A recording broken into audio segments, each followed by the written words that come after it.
这腿啊，又白又嫩，不得把叶凡那小子给迷死啊！我这么好的身材，给那个废物碰，恶心死了！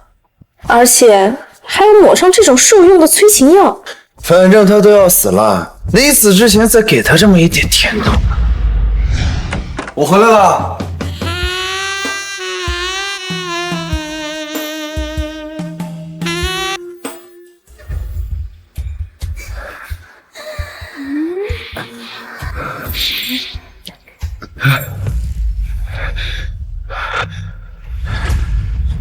没有啊，没有啊！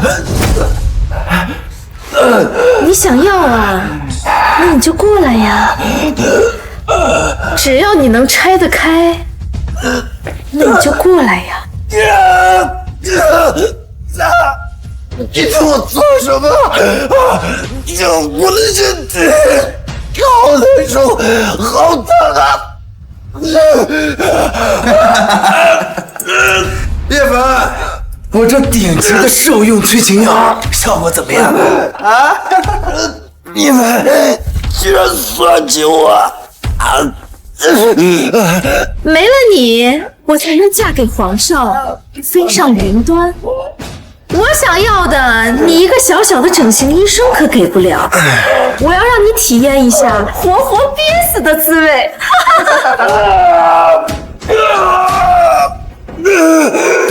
我绝对不会放过你们！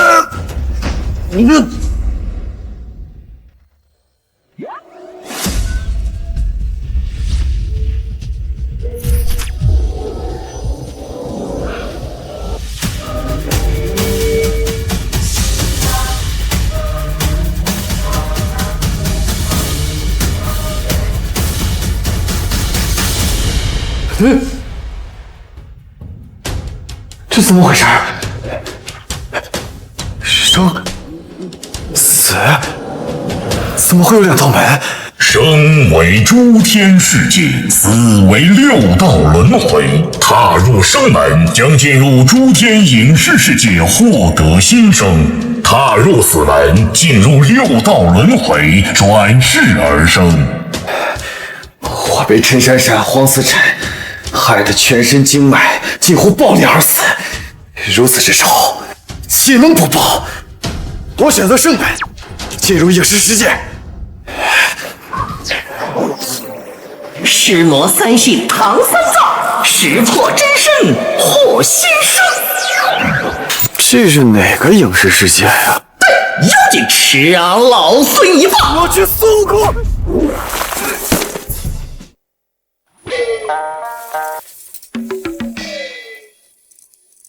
施主，你醒了。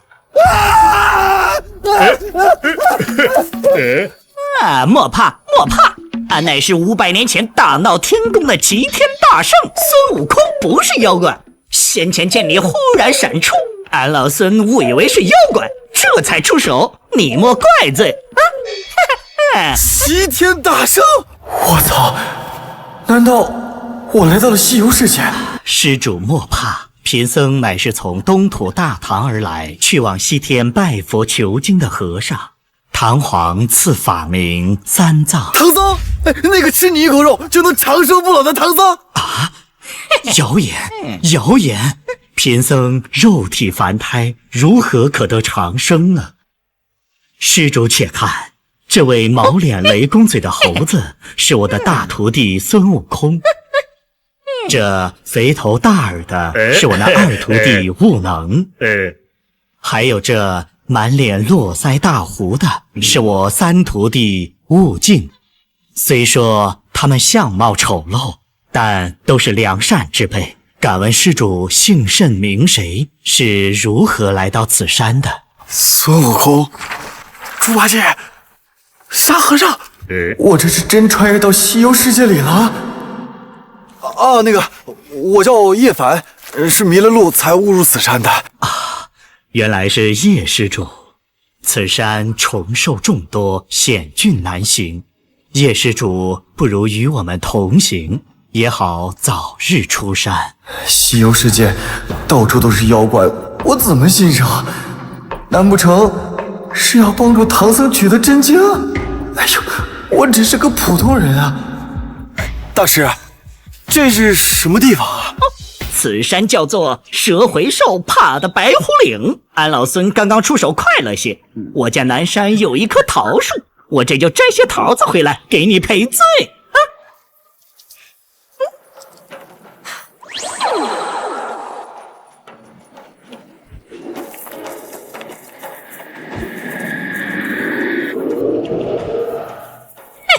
此山妖孽众多，你等切莫出得此圈。金光圈，白虎岭，这不是白骨精的地盘吗？尸魔三系唐三藏，识破真身获新生。我想起来了，这是让我识破白骨真身，我一个普通人怎么破呀？圣僧，我来给你们送斋饭来了。我去，白骨精来了！什么精啊？这明明是女菩萨。师傅，师傅，女菩萨给咱们送斋饭来了。你们坐着，俺老猪去看看。二师兄，去不得，去不得呀！怎么去不得？俺老猪的肚皮都快饿扁了。那女施主好心给咱们送斋饭，咱们别辜负了人家一番心意。心意，这就是真正的蛇蝎美人，白骨夫人啊！先变成孙姑，又变成老夫，最后变成老头，骗得唐僧写下贬书，赶走了孙悟空，师徒几人险些成为血尸。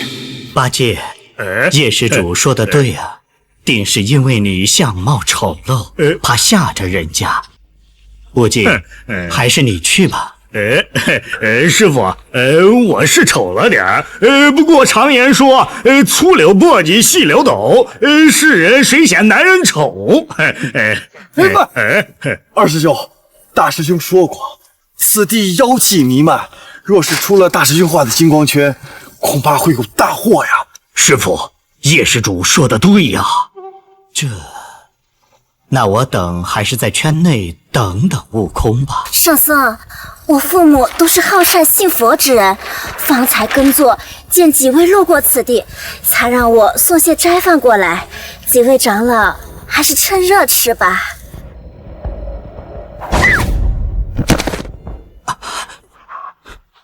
八戒，快把女施主扶起来。等等，长老，这位女施主都被猴哥的金光圈击伤了，这说明她就是妖怪呀。圣僧，我哪里是什么妖怪？这山路难走，奴家的脚都受伤了。你看，对，女施主，你累着了吧？这脚都红了。果然是位女菩萨，扶我起来。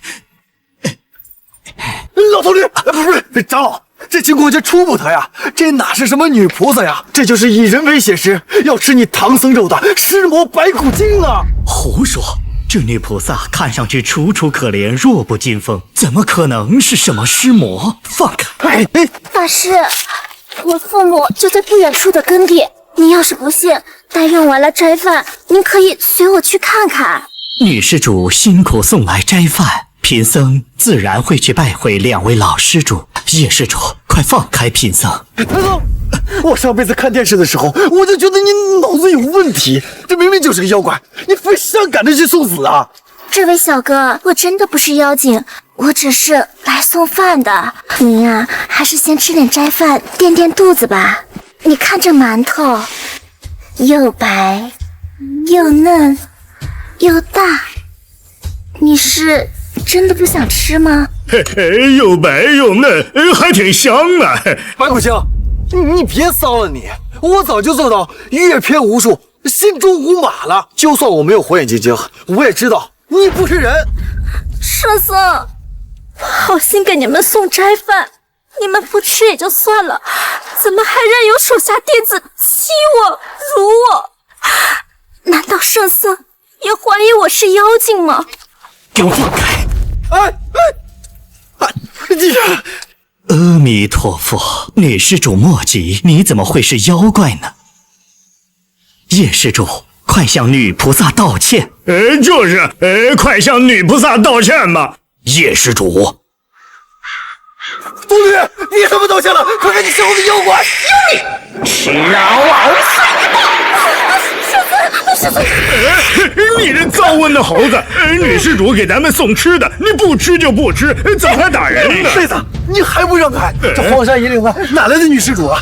这分明就是妖怪变的！叶施主，这位女菩萨分明是给我们送来斋饭的好人，我好心邀请你和我们一起离开，你怎么黑白不辨，好坏不分呢？我黑白不辨，好坏不分，分明是你被妖精给骗了。师傅，叶施主说的不错，这女子分明是妖怪，看老孙一棍打出她的原形来！泼猴，人家一个柔弱女子，你这一棒子打下去，岂不伤了无辜性命？圣僧，这妖怪擅长变化之术，大师兄要是晚来半步，你必遭他毒手啊！圣僧，我好心来给你们送饭，你们不吃也就算了，竟然还要打我！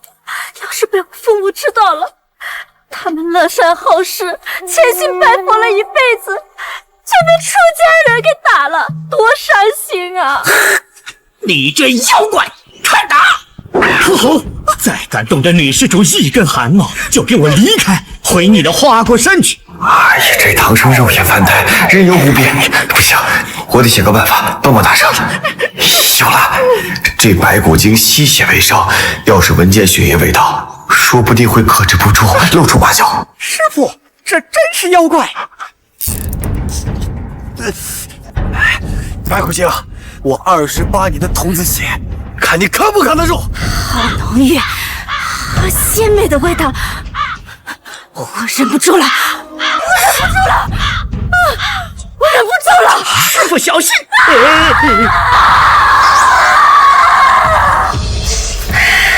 臭小子，敢坏我好事，找死！妖孽，放肆！吃俺老孙一棒！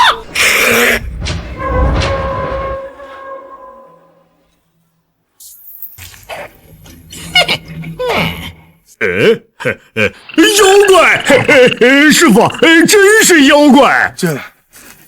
这女施主怎么会是妖怪走化？师傅，如果不是大师兄，你就要被妖怪抓走了呀！这就是金箍棒啊！猴哥，我能摸一摸吗？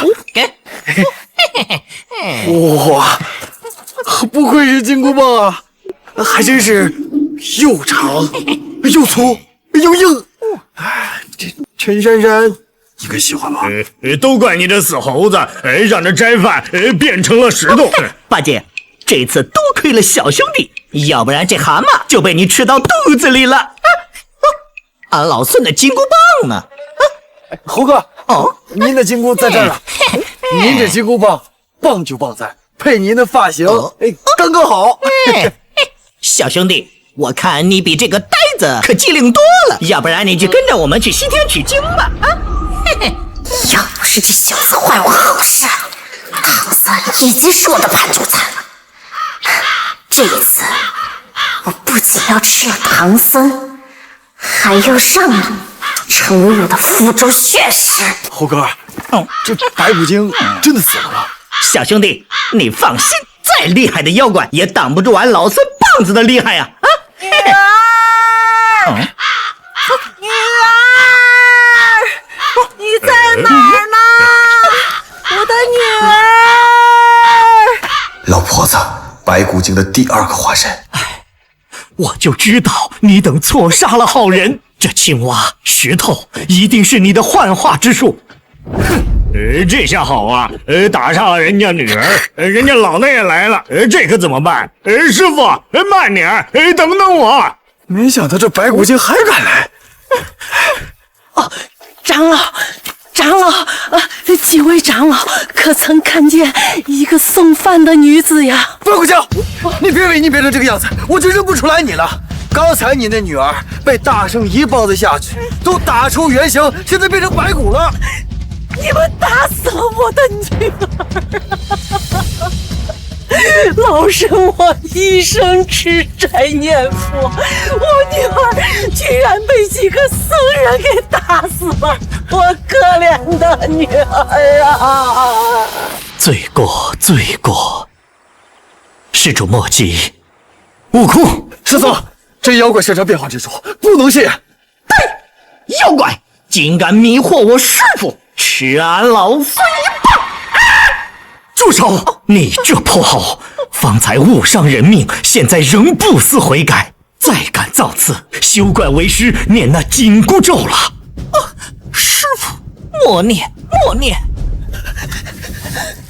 你们打死了我女儿，索性连老婆子我一起打死，不然就给我女儿偿命。那位女施主已然死去，如何还得命呢？让她偿命，把这个帮凶逐出法门。白骨精，你少装模作样了，现行吧。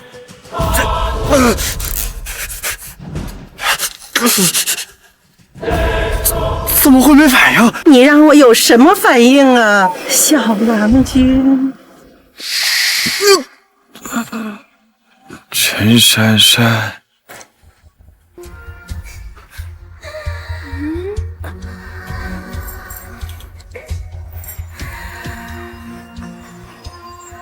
我已饱饮鲜血，你引诱不动我。相反，我所幻化的女子，是你心神凝结之女。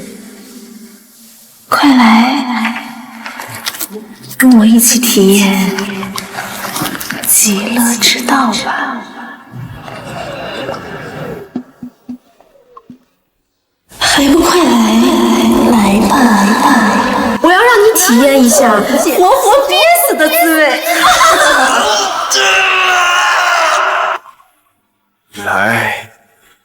来你大爷！你敢打我？哎呀，你不愿意替我女儿偿命，还打我这个老婆子呀！白骨精，你行啊，居然知道画我心里的女人。你不知道的是，这个女人是我最恨之入骨的。什么白骨精？老婆子，我不明白。哎呀，圣僧啊，长老啊，你要为我做主啊！施主不要着急，贫僧这就命我3位徒弟帮你女儿下葬，诵经7日，并且让这位叶施主认老施主为母，为老施主养老送终，以赎罪，可好？什么？让我认白骨精当妈？唐僧，你脑子坏掉了吧你？让我认妖精当妈？你这是想提前送我上西天呢？胡说八道！这明明是位手无缚鸡之力的老妇人，倘若她是妖怪，怎么会见血毫无反应呢？你不相信我，总该相信大圣吧？他的虎眼心经什么时候出过错呀？我那大徒弟生性顽劣，被佛祖压在山下500年，凶性未改。若是他伤了老妇人，再使个障眼法，我等如何能分辨出来？哎呀，叶施主，快向老妇人磕头认母吧。没错，叶施主，快跪下，拜见你的老母亲吧。小崽子，你还不快拜见老母亲？怎么办？我要是拜了白骨精当妈，那才是死的渣都没有了。拜呀，拜吧，拜吧。拜吧，快拜！拜吧，拜！快拜！叶施主，拜吧，快拜吧！先收拾了这个小崽子，再赶走孙悟空，本夫人就能安心的享受唐僧肉了。快拜呀！猴哥，你还不一棒子打死这个妖精？你还等什么呢？这个妖精弄死我，下一个收拾的就是你呀！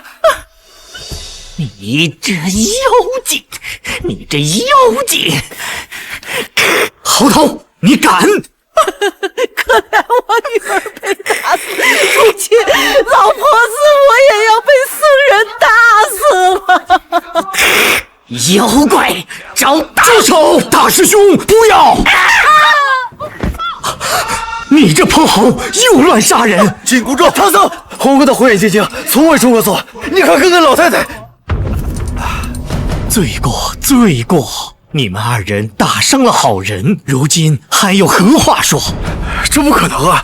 这明明是白骨精所化的。我知道了，这是白骨精刚杀的人，直接借用了身体。休得狡辩！叶施主，你生性凶恶，渔网的孽徒一般无二，我留你们二人不得。你们走吧。师傅，你让徒儿哪里去呀？走？现在走了，拆不穿白骨精的真身，我这辈子都得留在西游世界了。你这泼猴，连伤2条人命！若是继续留你成凶，我还去什么西天求什么真经？师傅，徒儿所杀都是伤人性命的妖怪呀！没错，唐僧，若不是有猴哥，你早就不知道被妖怪吃多少回了。贫僧亲眼所见，这位老人家被你二人害死，还说什么妖怪？我看你二人才是真妖怪！唐僧，你别狗咬吕洞宾，不识好人心。我看你就是不被妖怪吃一块肉，你就不相信有妖怪。不错，好，那我就给你打个赌，从这儿往前走3里地，必有一个人家，必有一个老头，而且那个老头吃斋念佛，手持佛珠，必会开口询问圣僧，你是否见到一个老婆子和我的女儿？你信不信？贫僧自然不信，你只是一个普通人，如何未卜先知？那我告诉你，一定会出现，而且那就是白骨精所化。不可能，贫僧绝不相信。好，若是没有，我叶凡立刻自绝当场，给这位老人家偿命。猴哥也任你驱赶，可好？哦，不可呀，叶兄弟，俺老孙被赶就赶了，岂可害了你的性命？唐僧，你敢不敢赌？只要你听我的，我保证那白骨精现出原形给你看。好，若是贫僧错怪了你们，定然向你们施礼赔罪。好，向我请罪没必要，不过你真的欠猴哥一个道歉。咱们现在就走，见一个真假明白。好，走。好歹毒奸诈的小人，幸亏我机灵，要不然还被他给害了。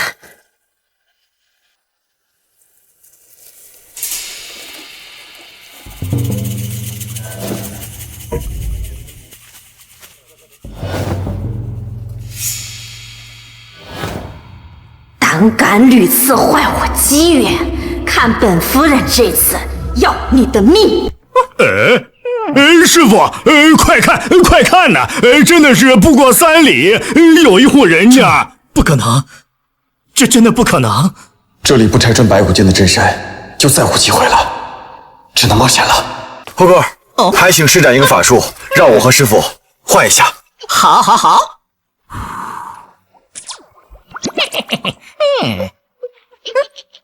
啊！长老，稍后静观其变就是。好，贫僧倒要看看这里究竟有何妖怪。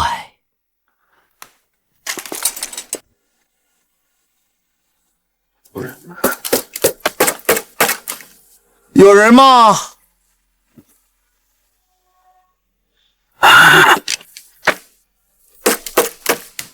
有人在家吗？谁呀？老乡，我们是官府送温暖的。送温暖啊！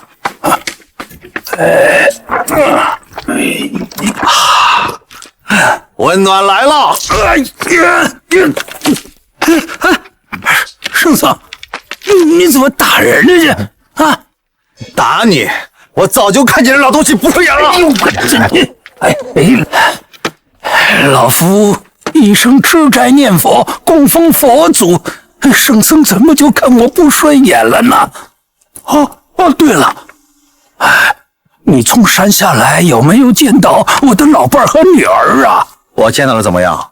我没见到又怎么样？这个唐僧怎么有点不一样啊？圣僧若是看到，还烦请告小老儿一声，他们已经下去半天了。不用找了，他们已经被我当大徒弟，一棒子送往西天，去面见佛祖了。什么？他们被你们打死了！啊，没错，这就叫出来混，是早晚要还的，妖怪也不例外。你什么你啊？想吃唐僧肉吗？来呀！吃一口长生不老，你要是都吃了，那佛祖都不用怕了。阿弥陀佛，老夫吃斋饭。哎呀，你就别装了，你不吃，我真要走了，我可真走了。只要一滴，就能长生不老。我受不了了！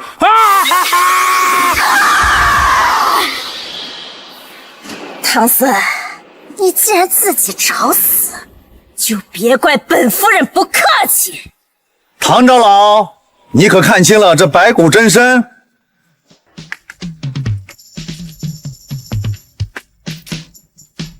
阿弥陀佛。什么意思啊？什么意思？白骨精，你可看看我是谁？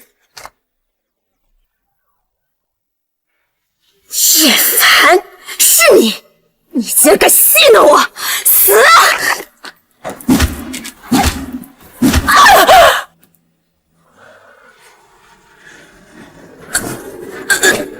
死什么死？妖怪！我叶兄弟说的对，出来混迟早是要还的。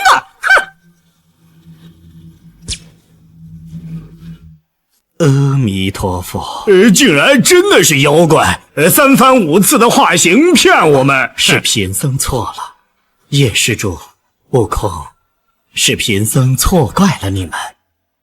阿弥陀佛。嘿嘿，小兄弟独具慧眼，识破白骨真身，替俺老孙洗刷了冤屈。俺老孙的火眼金睛，今天就破格传授给你啊！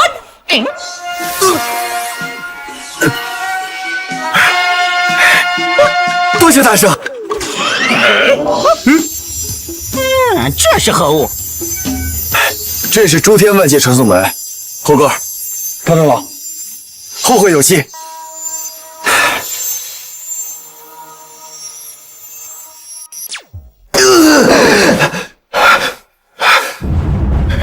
我回来了，火眼金睛。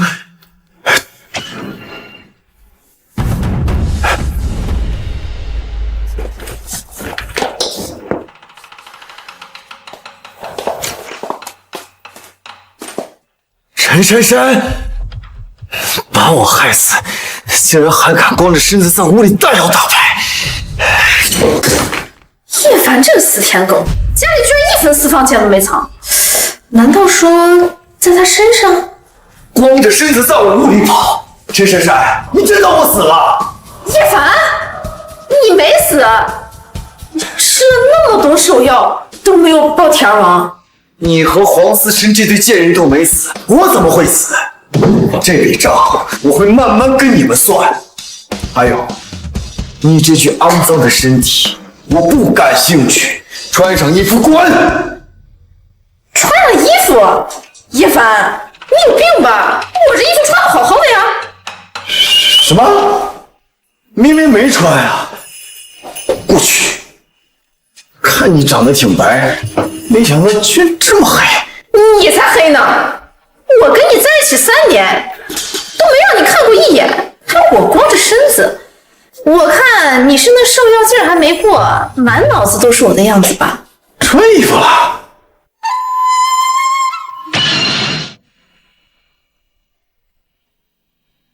叶凡，你眼馋也没用，我的身子呀，像你这种穷屌丝，看一眼都不配。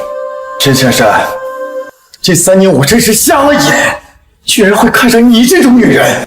你说狠话也没用，得不到就是得不到。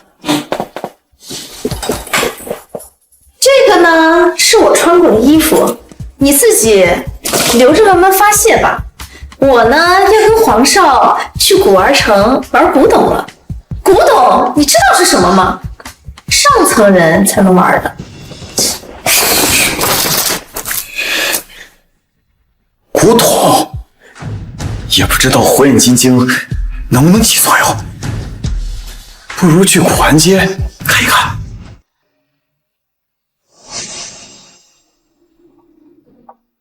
这铁公鸡里面难道另有乾坤？就是铁块，也没什么特别的，难道是我看错了？火眼金睛，没看错，这是铁包金啊！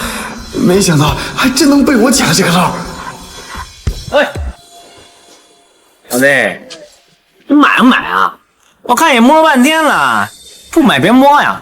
啊，我这呀可都是名贵古董，你碰坏赔得起吗？谁赔不起了？你看不起谁呢？这铁公鸡多少钱？我要了。哎呦，这位爷，您的眼光啊真毒辣！这个啊是我太爷爷的爷爷传给我的啊，最少啊这个数30。啊，去，你30买什么古董啊？最少3万。一个铁公鸡，你一张口就要3万，低于3万不卖。哎，我告诉你啊，这个铁公鸡啊，可不是普通的铁公鸡，它是焊的。焊的？我看是你自己电焊的吧？刚还说是你爷爷留给你的，现在又说是焊的。300。哎呀，卖不了，这玩意儿我传家宝，对我意义重大，得加钱。得了吧，你还传家宝呢？要真传家宝，你往这儿一丢啊，一口价3000。你要不卖呀，就自个儿当留着传家宝吧。哎，卖，3000就3000啊！一手交钱，一手交货。来，行，一手交钱，一手交货。这物件你的了。叶凡，我看你是兽药吃多了吧？3000块买个铁公鸡？陈珊珊，我买什么东西跟你有关系吗？哼，叶凡，你懂什么是古董？这是你该来的地方吗？就是，我刚才说我要跟黄少来玩古董，结果你就跟过来了，该不会是还对我念念不忘吧？真可怜呀，叶凡3年没碰过女人，还吃了这么多发情的兽药，珊珊又穿了一身铁甲。叶凡，你这是不得发泄，脑子坏掉了呀？叶凡呐，我看你要不把那铁公鸡给扔了吧？看到我今天穿的丝袜了吗？3000块，你给我3000块，我就把这丝袜脱下来送给你，你懂的。3000，你穿过的丝袜？对呀，原味的哦。我嫌臊得慌。你别说你的丝袜了，就是你整个人站在这儿，都还不如我这一只鸡。皇上，你看他居然说我不如一只鸡。没错，我这只鸡啊，最少都价值100万，而你1分不值。价值100万，一只破铁公鸡，你跟我说价值100万？叶凡，你不会脑子是真的坏掉了吧？行，你卖，你要是能卖掉100万，本少爷再赔你100万。行，这可是你说的。没错，你这只铁公鸡要是卖不出100万，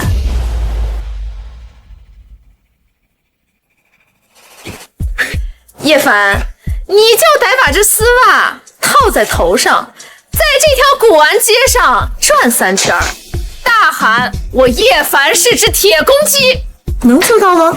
小伙子，不要冲动，这物件我林元堂我看好。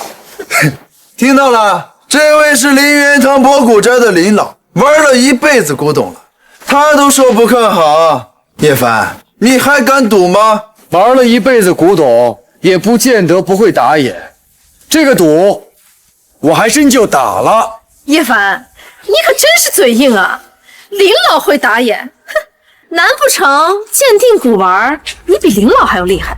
别的我不敢说，但是看这物件，我绝对是天下第一。小伙子，听我一句劝，你这就是一只普通的铁公鸡，别说不是古董，就算是古董也没有什么价值。林老，也不用这么果断。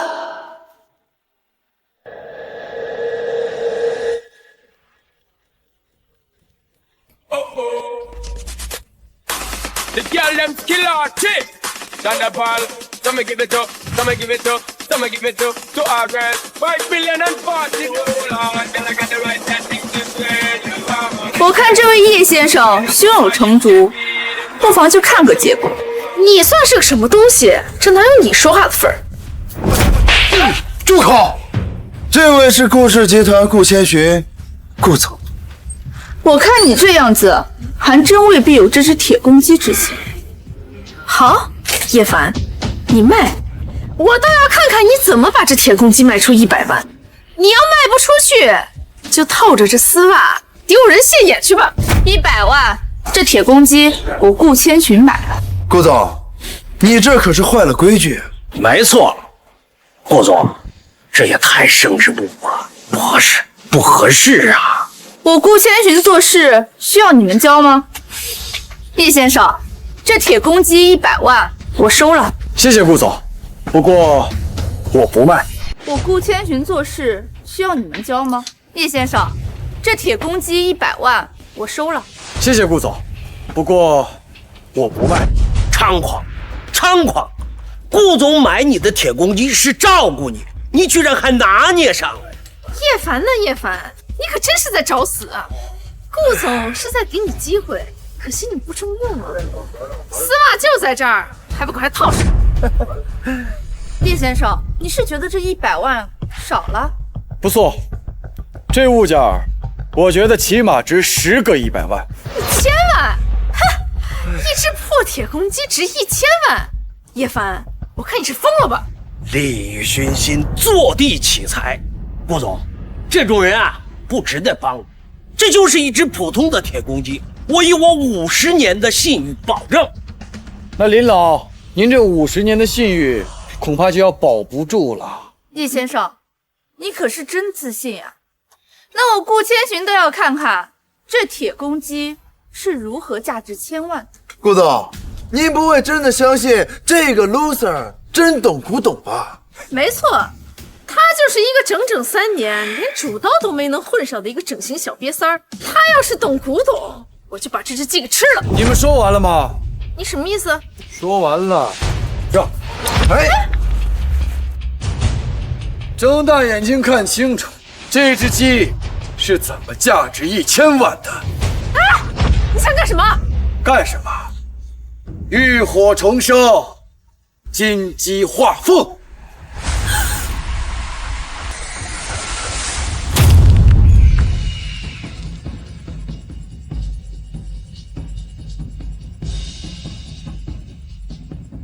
铁公鸡变成金凤凰了！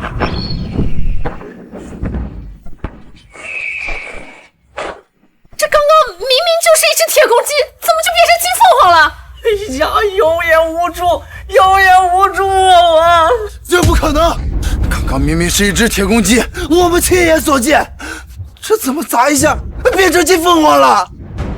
宝物自毁，有缘者、有德者居之，这多半是前人恰逢乱世，为了保护，特意做了一个夹层。这种手艺巧夺天工，这种物件不可估量，不可估量啊！眼光卓绝，眼光卓绝，叶先生果然不一般。哼，就算它是一只金鸡，也值不了1000万吧？目不识珠，真是贱！你还敢骂我？我说的难道不对吗？金价才多少一克？你凭什么说这玩意儿值1000万？无知，此金凤红头、蛇颈、鳞臀、龙纹，身如鸳鸯，翅如大鹏，如此雕工，巧夺天工啊！在玩世上只有一件，那就是唐吴道子所出凤栖梧桐。吴道子，他不是个画家吗？怎么可能还有雕塑呢？吴道子善画，更善雕塑。他善于用石头、木头等材料创作出栩栩如生的人物雕塑，其代表作有七佛图。此凤栖梧桐更是其晚年大成之作。叶兄弟，这金凤栖梧桐，我林元堂3000万收了。3000万，4000万。顾总，这物件我爱得很呐，5000万，5000万，6000万。林老，我爷爷寿诞在即，此凤栖梧桐可是个好寓意，您不会阻拦我这一片孝心吧？既然是顾老寿诞，这金凤栖梧桐啊，就让给顾总了。谢林老。6000万，这物件是顾总的了。谢过叶先生。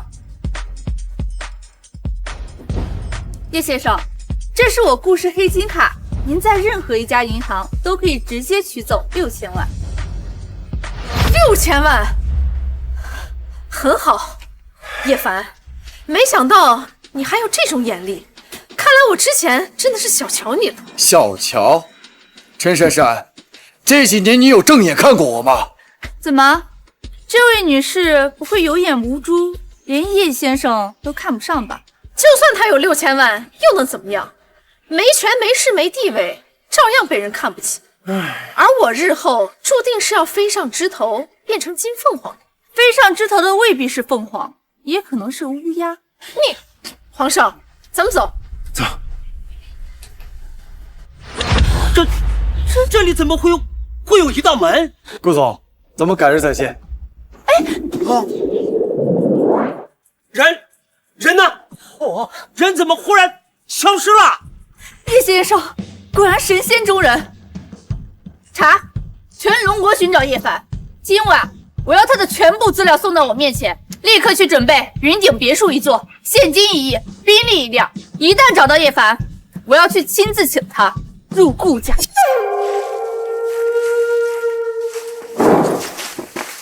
令狐，你不该来的。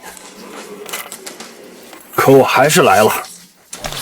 你应该跟你的小师妹双宿双飞，何必来送死呢？能死在东方教主的针下，我死而无憾。你真的以为本教主不舍得杀你吗？男儿身，女儿心，你又何必骗自己？教主若真是想杀我，10个令狐都早已命垂黄泉了。你不要逼我！如此决裂，为世间正道所不容。你再逼我的话，我们就只能到地府做一对苦命鸳鸯了。是谁？故弄玄虚，任我行，是不是你？一见令狐误终生，只恨东方女儿身，请实现东方教主的女儿身，获得新生。什么？帮助东方不败成就女儿身？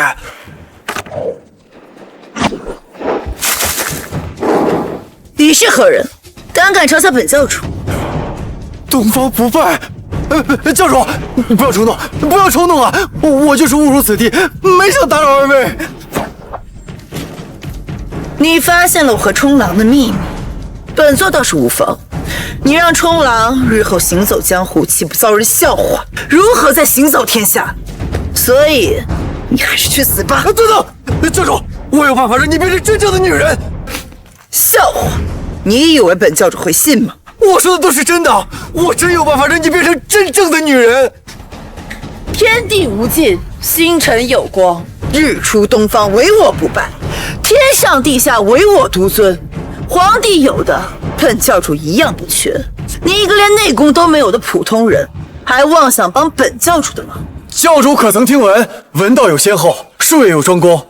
我是一名外科的整形医生，去泰国进修过，刚好学过成为女儿身的技术。荒谬！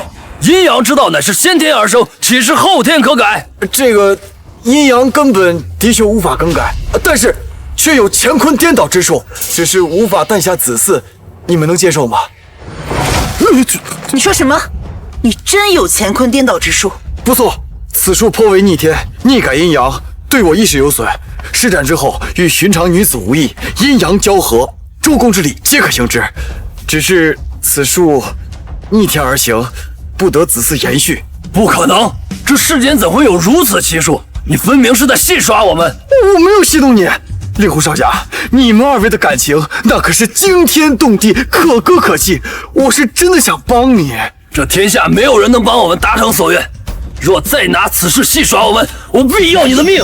等等，本座愿意一试，若成了，本座更名改姓，与你双宿双飞。这种荒谬的话，你居然相信？我说的都是真的。人有公母之分，天有日月阴阳，公就是公的，怎么会变成母的？你说的不错，若是公母不分，阴阳颠倒，岂不天下大乱？看来这世上无人能帮本座达成所愿了。教主，在我的世界，男人变成女人不是什么难事儿，而且有些地方还盛产此种极品，能把男人变得比女人还美艳，更加的凹凸有致，不讨秀秀。胡说八道！公的就是公的，母的就是母的，公有喉结，母有双乳，对比明显，怎么可能让公的变成母的？不是，这令狐少侠，我说的都是真的。我若有一句谎话，就让我天打雷劈，不得好死。此话当真？当真当真，我就是一个大夫，能够主刀这个手术。教主只管睡一觉，一觉醒来，我保证你能和令狐少侠双宿双飞。好，我就相信你这一次。不能信，这分明是陷阱！你现在被正道所不容，说不定他就是想趁你手术的之时对你不利啊！够了，我意已决，哪怕有1/1000的机会，本座都要试一试。若真能变成女人，我便与你归隐山林，从此双宿双飞。若不能，你就等着被净身，变得不男不女，不公不母，永远的留在我这黑木崖，给本座做牛做马吧。好，请教主准备净室、烈酒、开水、利刃。今日我就为东方教主进行乾坤颠倒、男女转变之术。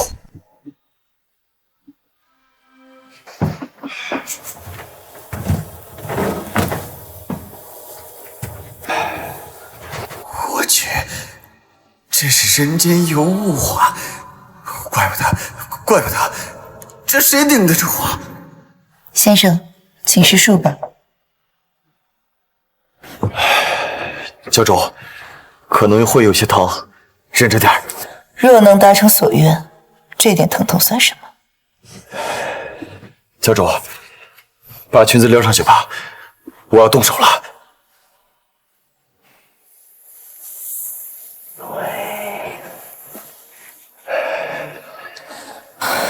来吧。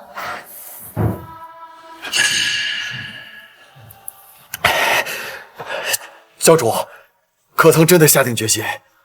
此术一旦施展，教主便再无回头之路了。3生7世，永坠阎罗，虽死不悔。好，教主乃大勇之人，我就是豁出性命，也要让教主得偿所愿。动手吧。没想到我穿越过来的第一件事儿，就是要给东方不败做手术啊！我此生只愿和教主相守到老。若先生能帮我达成此愿，我令狐冲来生必当牛做马，一定会报答您。问世间情为何物，直叫人生死相许啊！你放心，我一定还你一个漂漂亮亮的东方姑娘。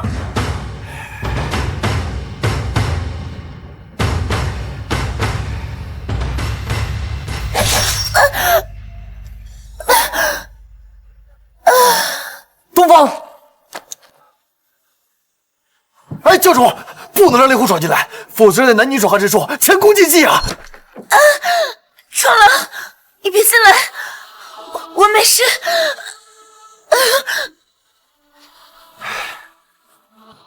令狐兄，你放心，我一定给你一个倾国倾城的东方姑娘。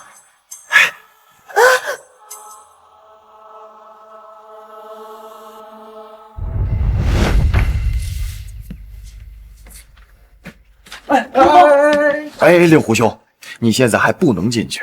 我如何不能进去？因为男女授受不亲，你二人未曾拜堂成亲，你现在进去不方便。再说了，东方姑娘还需要再休养几日。男女授受不亲，东方姑娘，你的意思是成功了？不错，再过3日，东方姑娘就能与你相见了。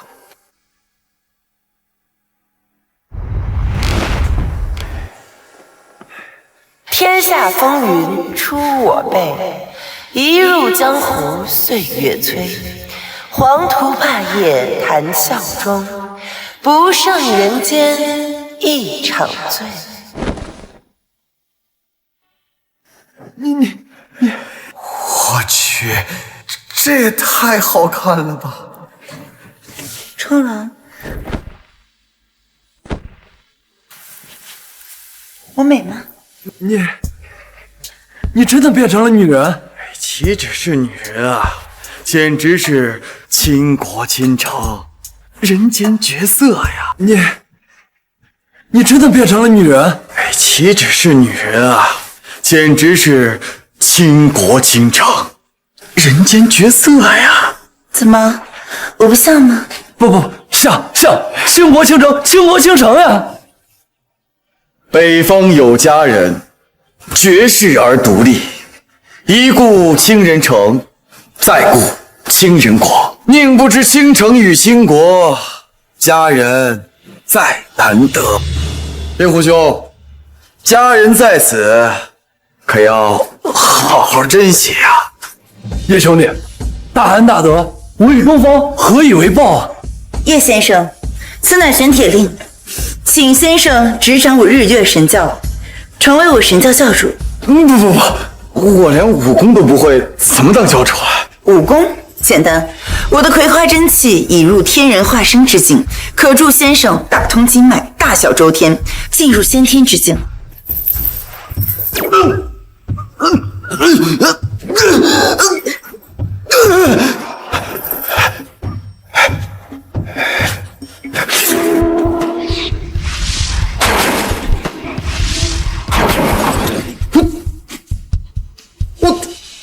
我成武道高手了！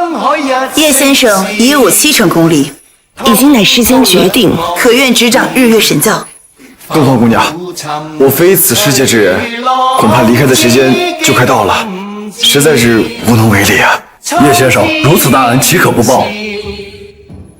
这是我一生所学，请先生笑纳。独孤小仙，吸星大法，易心经，平易经，似乎正合我意啊！这回天下再也没有什么能阻挡我们相爱了。冲浪，你愿不愿意跟我一起归隐山林，浪迹天涯？愿意，我愿意。可是你这教主之位，对我来说，只要能跟你在一起，什么宏图霸业、江山天下，都是身外俗物罢了。从此以后，江湖上再也没有东方不败和令狐冲，有的只是一对普通夫妇。好，这大喜的日子，我也送二位一份礼物。是何礼物？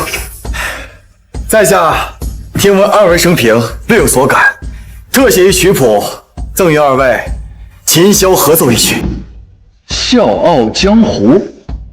不错。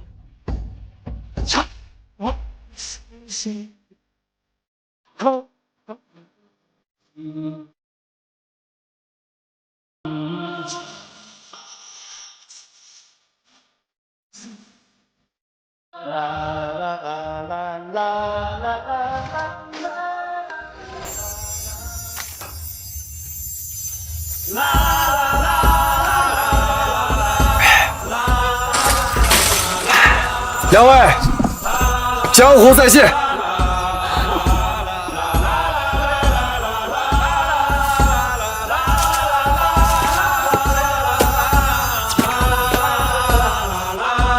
叶先生真谪仙人也。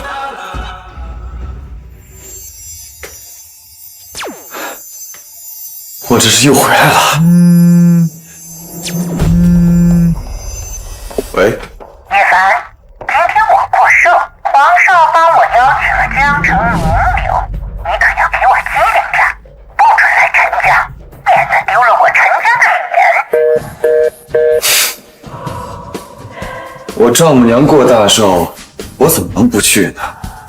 我非但要去，我还要带着大礼过去。陈珊珊，有些账该算个清楚了。恭祝老太君福如东海，寿比南山。好，好，好，皇上有心了。老太君，我皇家已经给江省各界名流送上请帖。今日老太君大寿，江城百家豪族都会来给老太君祝寿。好，好，好，我女儿就该甩了叶凡那个废物，和你在一起。老太君寿辰大喜的日子，怎么能少得了我这个女婿呢？叶凡，你来这儿干什么？我丈母娘过寿，这大喜的日子，我怎么能不来呢？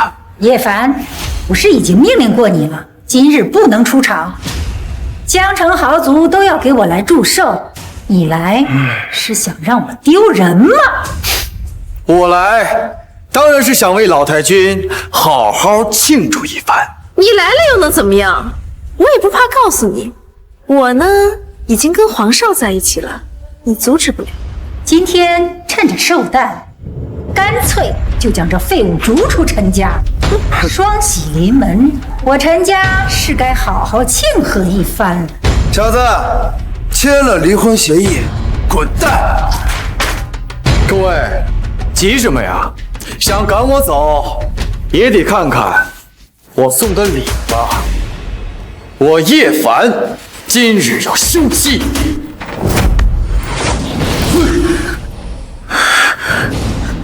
你要休我，叶凡，就你个废物也配？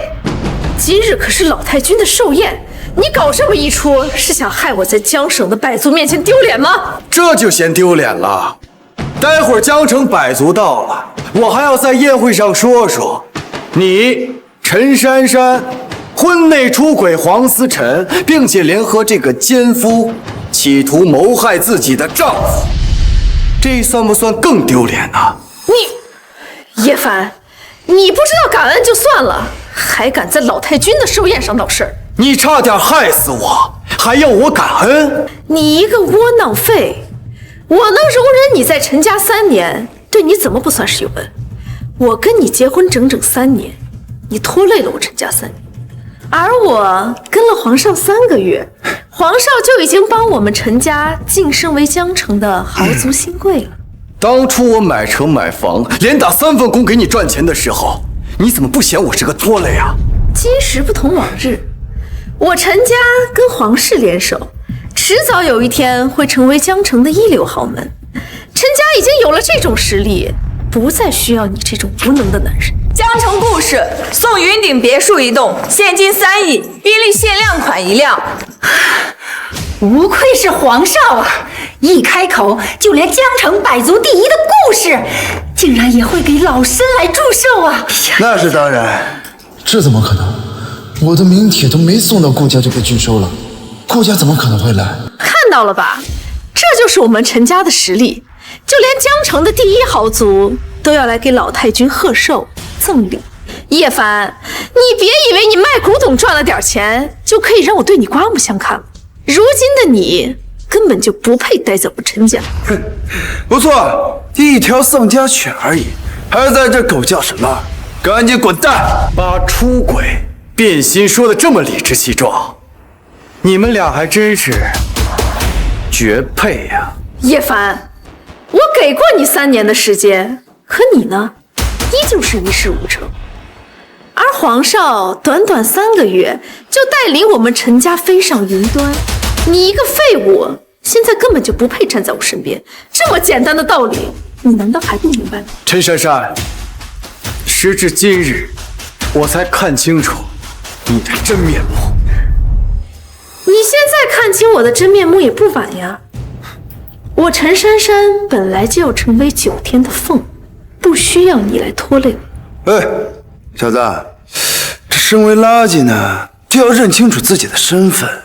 只有我才能助力珊珊登上高位，成为江城豪族，而你只配被陈家扫地出门。叶凡，你就别再强行挽尊了，赶紧拿着这离婚协议滚出陈家！有眼无珠，崩溃无能，错失真龙。顾家大小姐，顾千雪。顾小姐，您这是什么意思？我的意思是，你们错过了唯一一个帮你们跻身江城豪族的人。你说的难道是叶凡这个被我们逐出家门的废物？废物？你们陈家还真是有目无珠。既然你们觉得他是废物，要把他逐出家门，那我顾家的大门愿意永远为叶先生敞开。顾小姐，您刚才不是还给老太君送上好礼吗？怎么现在就开始帮这个废物说话了？谁说我这里是为了陈家准备的？难道这礼物不是为了给老太君祝寿的？一个在江城都排不上名的小家族，也配让我送礼？那这礼是？顾家以好礼相赠，还请叶先生入我顾家。叶凡，他就是一个废物，有什么资格入住顾家？顾大小姐，我劝你别被他给骗了。我顾家做的决定，什么时候轮到你一个废物在这指手画脚？想要和我说话的资格，请你的家主亲自来。你，叶先生，云顶别墅一座，现金1亿，兵力1辆，以顾氏集团最高规格好礼相赠，请叶先生离驾。请叶先生离驾，请叶先生离驾。顾总，你就这么相信我是真龙？如此规格，若是赌错，那顾家可就颜面尽失了。叶凡，我不知道你用了什么办法，居然骗得了顾小姐。只希望你能好自为之，别企图用诈骗赢得。叶先生的能力轮不到你们来质疑，我顾家的眼界，你们更不配议论。从今日起，我顾家为叶先生后盾，如我便如同汝叶先生。你们陈家是想和顾氏集团作对吗？叶先生，我相信你，更相信自己的眼光。只要你一句话，你需要的一切人力、物力、财力，我顾家全部提供。灭掉一个区区城市，不费吹灰之力。什么？顾总，您当真要为了这样一个废物针对我陈家？我知道，如今陈家的确是比不上顾家，不过有了皇家的扶持，未来超越顾家指日可待。您今日要为了叶凡这样一个废物与我陈家作对，真的值当吗？靠你辗转在江城各大豪绅的床上来壮大陈家，来超越我的位置吗？叶凡，你给我听好了，今天是我陈珊珊将你扫地出门，牛吹得越大，越容易遭到反噬。等我待会儿揭穿了你虚伪低劣的真面目，就等着跪地求饶吧。我虚伪，我低劣，我的真面目不需要你们拆穿，我叶凡亲自展示给你们。吸星大法！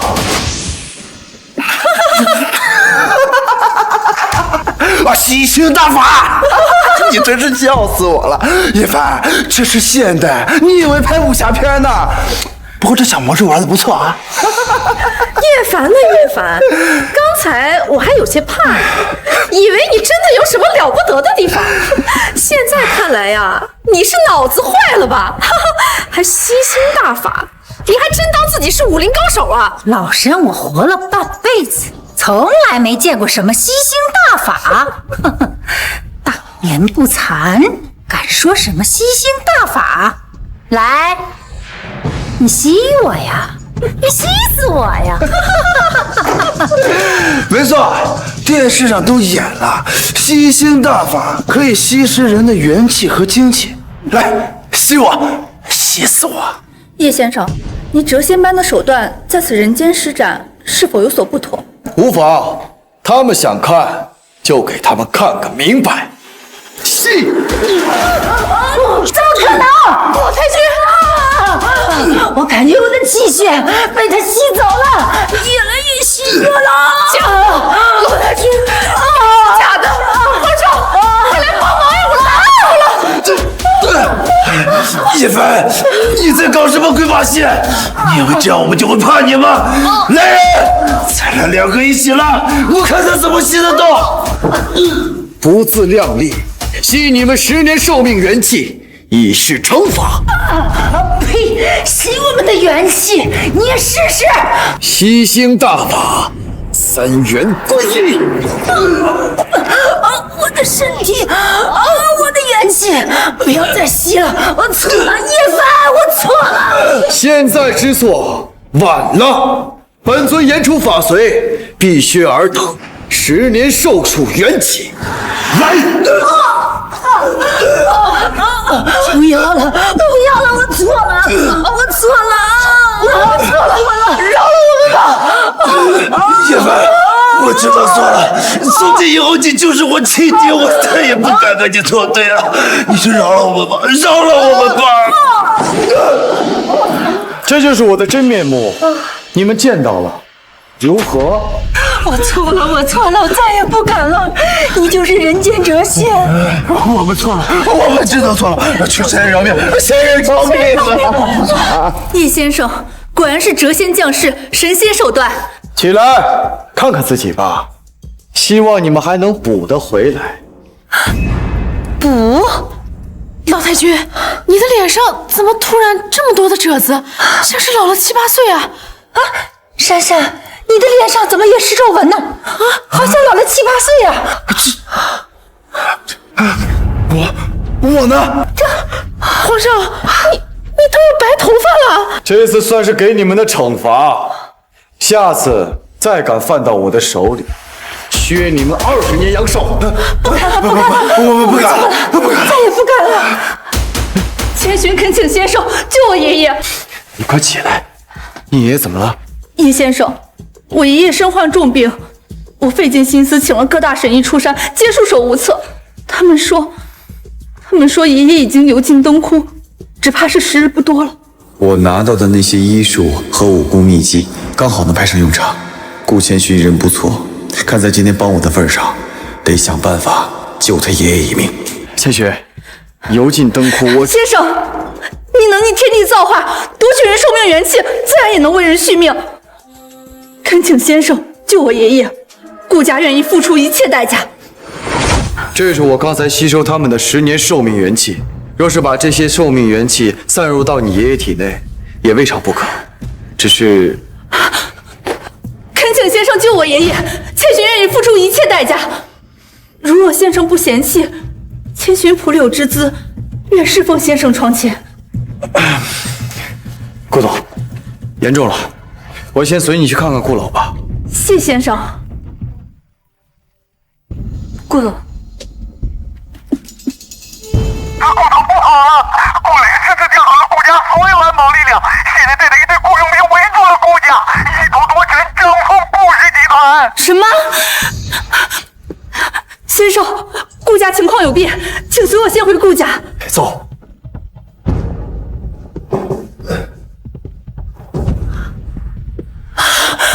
哎呀，走了，这个煞星终于走了，吓死我了！老太君，叶凡的手段如此逆天，现在又傍上了顾家大小姐，咱们家怕是要大难临头了呀！哼，他能有什么手段？我就不相信这个世界上真有什么吸食人元气的手段。没错，刚才是我们吓破了胆。这个世界上怎么会有吸人寿命和元气的手段呢？那我们现在这是怎么回事啊？要么是障眼法，要么是给我们下了毒。下毒？没错，肯定是下毒。我听人说有一种蛊毒是吸人元气。原来是这样。这个叶凡之前在潘家园捡漏了个古董，让顾小姐眼前一亮，现在又有了下毒的手段，傍上了顾家。说到底啊，他不过就是一个企图一夜暴富的小白脸罢了。等到顾总玩腻了，还不是要把他一脚踹开？没错，哼，叶凡这个废物，我就说嘛，不可能一飞冲天，原来还是个只会吹牛的废物。我就知道，连我都看不上的一条土狗，怎么可能得到顾家的赏识？更不可能一步登天，踩到我陈家的头顶上。等顾家拆穿了他的真面目，怕是叶凡又会像一条丧家犬一样被逐出顾家。再说了，顾千寻也蹦跶不了几天了啊！皇上，这话是什么意思？顾老爷子病重，听闻前段时间顾千寻一掷千金，送了价值数亿的古董，请刘神医出手医治顾老。没想到啊，刘神医亲自出手，也只是勉强帮顾老爷子吊着一口气罢了。没错，等顾老爷子一死，顾家没了掌权人，必定会大乱。他顾千寻就算是再厉害，也不过是个女流之辈，掀不起什么风浪。不错，顾家旁支顾磊已经跃跃欲试，想要接替顾千寻女总裁的位置，估计也是内乱不止，外部群狼环伺。等到顾老一死，顾氏集团肯定会被江城各大豪族吞噬殆尽，到时候顾家必亡。顾总说了，今天顾氏集团要处理家族内部矛盾，无关人等一律不得进出顾家。放肆！我是顾氏集团的总裁，你口中的顾总又是什么东西？我只认得一个顾总，我劝你们赶紧滚蛋，敢在这里叫嚣，死路一条！好大的胆子！当着顾氏之主的面还敢围住顾家！新的顾氏之主已经发话了，无关人等一律不得入内，否则杀无赦！你回去告诉顾磊，他敢伤害爷爷一根汗毛，我让他吃不了兜着走。你就是顾千寻啊？没错，我就是顾家千金顾千寻，如今顾家的掌权人。你们现在离开，我不追究你们的责任。再敢挡我一步，我让你们死无葬身之地。你好大的口气啊！真是吓死我了。要是想让我们离开也不是不行，只要你能给得起顾磊给的价格。好，没问题，不管他出多少钱，我出双倍。他还说了，等这件事情解决之后，把顾家大小姐供我们玩乐呢。你要是现在就脱下衣服把我们取悦好了，我们跟着你一起把他给反了也不是不行啊，是不是兄弟们？找死！再不让开，我让你们命丧于此！我数3个数，再不走，死的就是你。3、2、1，开枪！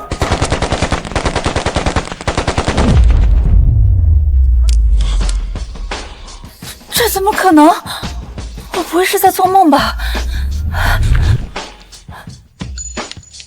你想究竟用了什么戏法？我再给你们最后一次机会，现在跪下求饶，把路让开，我就放你们一条生路。我还不信了，老子真枪实弹打不穿你的肉体凡胎！开枪！开枪！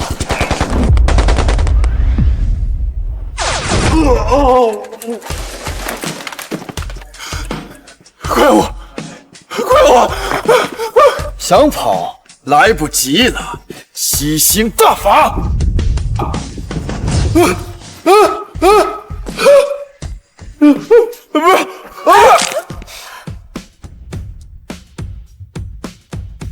叶凡，你刚才那是？啊，我之前跟武林高手学过几招，这不算什么。对了，还是赶紧去找你爷爷吧。对，我爷爷。老东西啊，早点签不就行了吗？啊，省得受那么多罪了啊！顾里，你在干什么？你对我爷爷做了什么？气息还算平稳，暂时没什么大碍，只是顾老爷子身中剧毒，身体各项器官已经衰竭，若是不彻底清理身体毒素，恐怕真的回天乏术了。顾磊，你敢对我爷爷下毒？妹妹，你回来，管家怎么也没有跟我汇报啊？你算个什么东西？也配称我顾千寻的兄长？不过是顾家的旁支亲戚吧。我回自己家需要向你汇报，说你究竟对爷爷做了什么？顾总，你这不是冤枉我了吗？我能做什么呀？啊！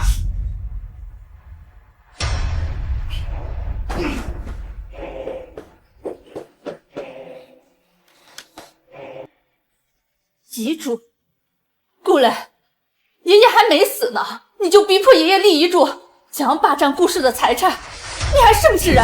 顾千寻，我也是顾氏集团的一份子。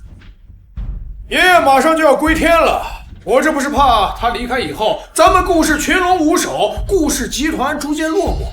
我这是在替你分忧啊！分忧？你也配？女人迟早是要嫁人的嘛，你难道要把咱们顾氏集团的财产拱手让给一个外星人不成？还是咱们自己人管理最放心？顾千寻，你做咱们集团的总裁也有3年了，该换人了。这3年来，是我亲手将顾氏从中游家族送上了江城百族之首之位。如今顾氏有难，你一个不学无术的混账，仗着和顾氏有几分关系，也想分一杯羹，做梦！顾千寻，我给你几分薄面，你还真不知道自己几斤几两啊！等老头子一死，你一个女人还妄想把控顾氏集团？住口！你到现在还敢咒爷爷？我看你是活腻了。我咒他怎么了？我不仅要咒他死，我还要亲自送他上路。好啊，顾老病重，江省百家豪族尚且未对顾氏下手，你们竟然开始窝里斗了！你算什么东西啊？啊，一个捡破烂的废物！你以为你卖几个古董就能跟我平起平坐了？他是我顾千寻的男人，比你更有资格插手顾氏集团的事。我告诉你顾磊，就算是有一天爷爷真的不在了，管理顾氏集团的是叶凡，也不可能是你这种人。既然你无情，那就别怪我无义了。今天这个别墅里的所有人全被不留，包括你这个姘头。至于你，念在我们这个兄妹情分上，先不杀你。你想干什么？长这么好看，杀了不是可惜了吗？我会把你送给京都的权贵，给咱们顾氏换几个订单，也算是你为咱们顾氏发挥余热了。当然了，得我先玩过再说。我会把你送给京都的权贵，给咱们顾氏换几个订单。当然了，得我先玩过再说。找死！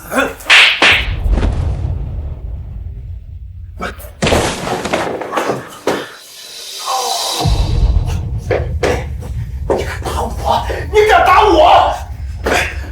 来人！来人！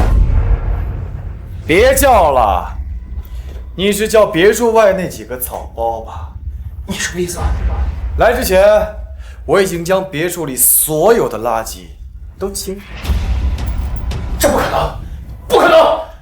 我已经调走了顾氏集团所有的安保力量，你一个人就能解决我一整队的雇佣兵？你究竟是谁啊？你不知道的还多着呢。你企图伤害顾老，想必也做好了被我们杀的准备了吧？你不能杀我！不能杀我！我跟千寻那可是手足兄弟呀！千寻，你不能杀我，对不对？我错了，我错了，我下次不敢了，再也不敢了。你放心，我不会杀你的，我只是让你付出应有的代价。吸星大法，万流归元，生死交换！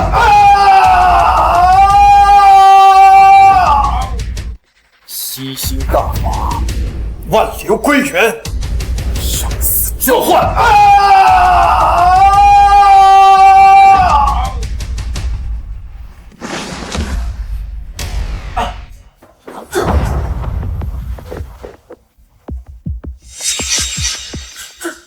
怎么会这样？你对我做了什么？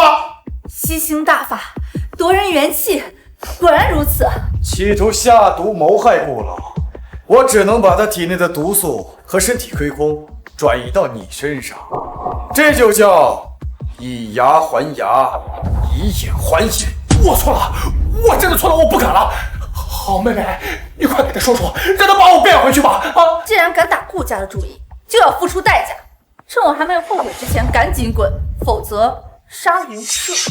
我走，我现在就走。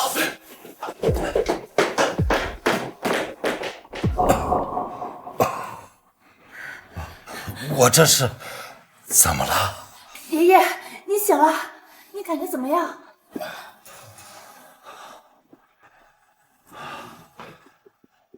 我觉得精神充沛，像年轻了20岁。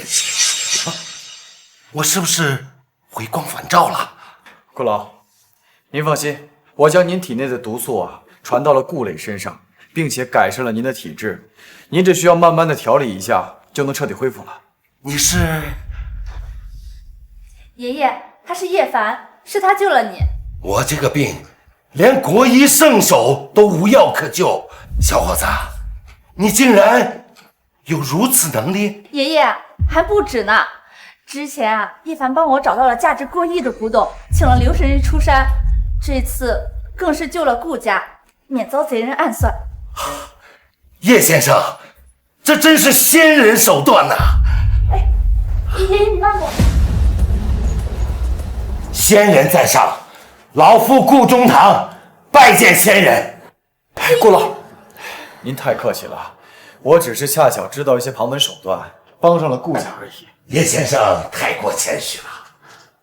哦，对了，千寻呐，这究竟是怎么回事啊？爷爷，顾磊带人包围顾氏，对您下毒，并且伪造遗嘱，逼我让位，要对顾家赶尽杀绝。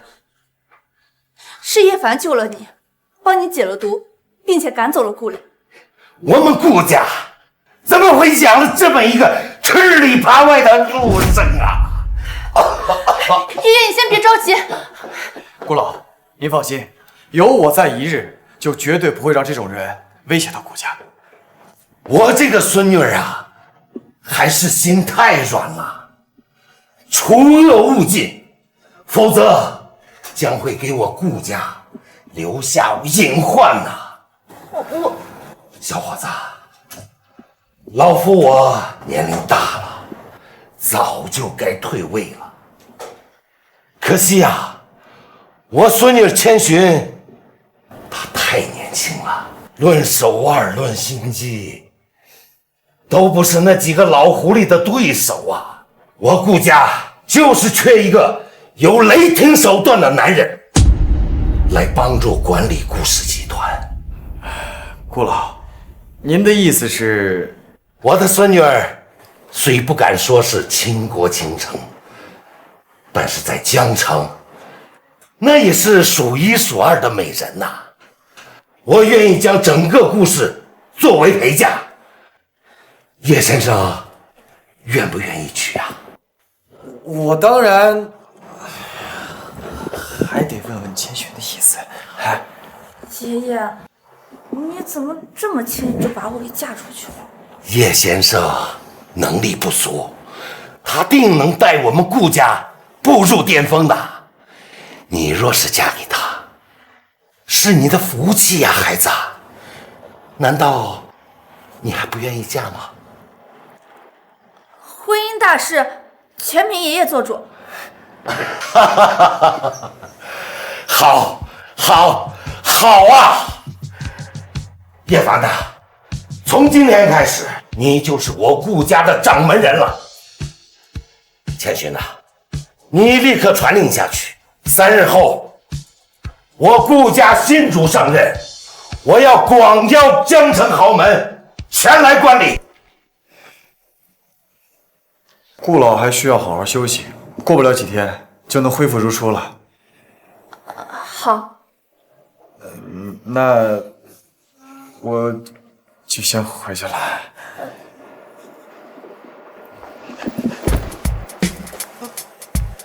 我们马上就要成亲了，你还想往哪儿去？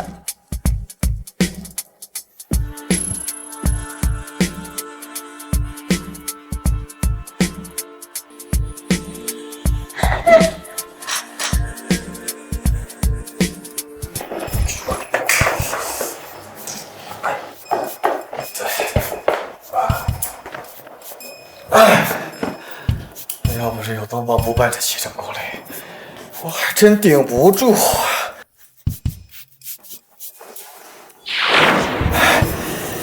这每次都是我自己进去，也不知道能不能送东西进去呢。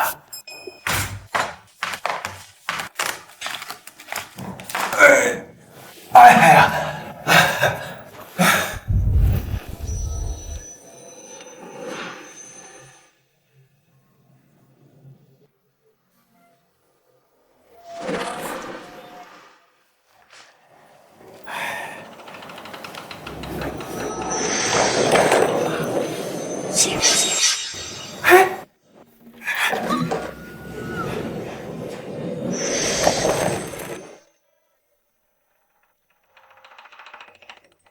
哎呀！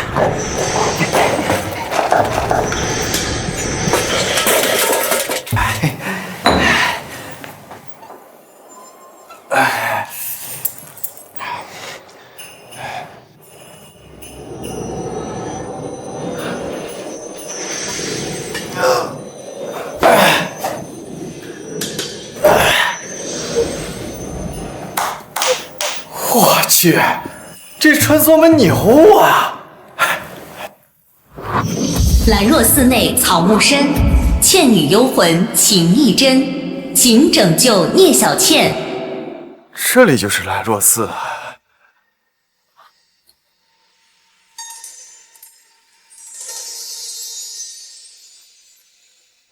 姑娘，这是哪儿啊？公子，这里是兰若寺。这是兰若寺啊！哎，这不是闹鬼吗？这么晚了，姑娘你一个人在这多危险呀！你赶紧走吧，走吧。奴家只是上山采药，一时迷路偏误了时辰，不得已在此处。至于公子说的闹鬼，不曾听闻。不闹鬼？这难道我进错场景了？不应该呀！敢问姑娘芳名？奴家聂小倩。你就是聂小倩，你就是鬼！公子何出此言？你摸我的手是不是热的？哎，这么冰还不是鬼啊？哎呀，公子，定是我方才淋的雨，我好冷，抱我。鬼，这一定是鬼！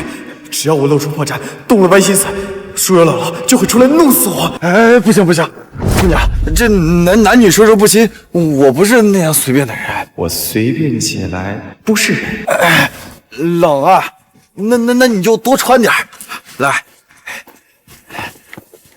哎，聂小倩，你在我面前你别装了，我一眼就看出来你不是人。你说吧，舒瑶姥姥在哪儿？我帮你一把火把她给点了。你看起来倒像是个好人，可惜来错地方。姥姥神通广大，你还快走吧，不然你的性命会丢掉的。小倩，我这是来帮你的。帮我？你帮不了我，我的魂魄已经被姥姥控制，只能听她的命令，谁都帮不了我。既然你已经看穿了我是鬼，你还是快走吧。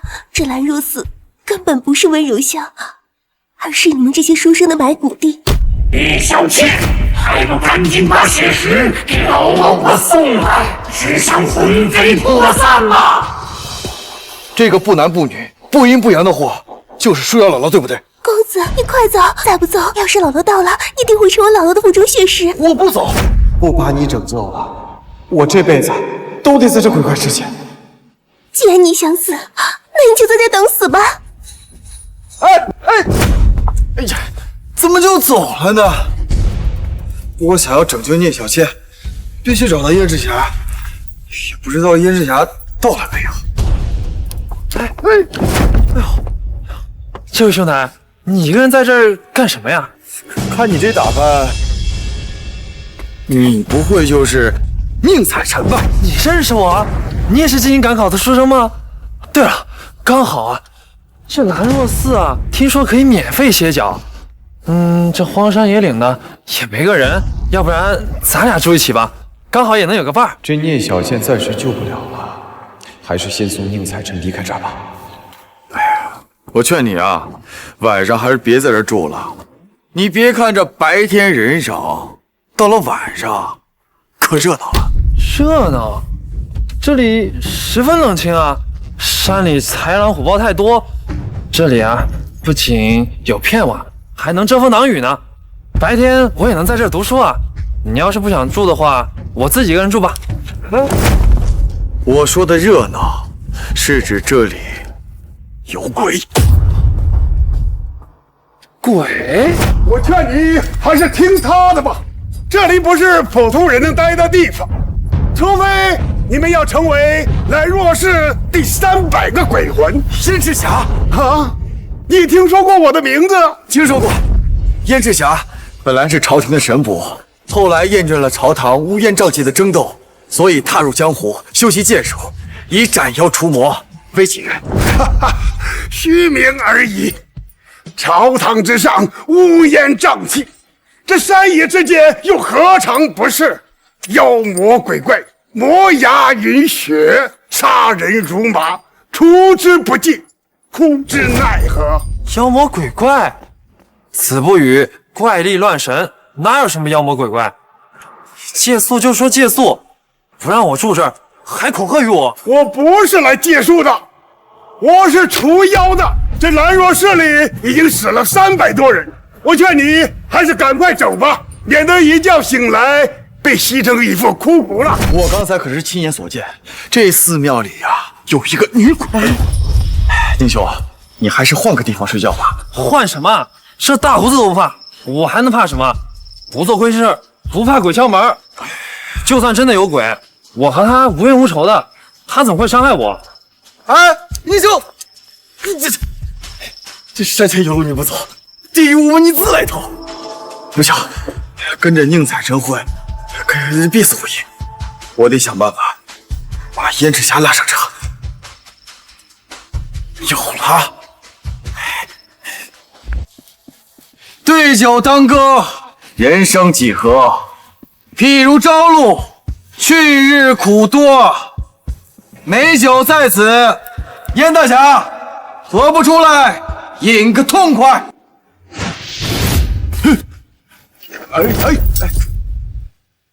神娘啊！敢问公子高姓大名？怎么会有如此美酒？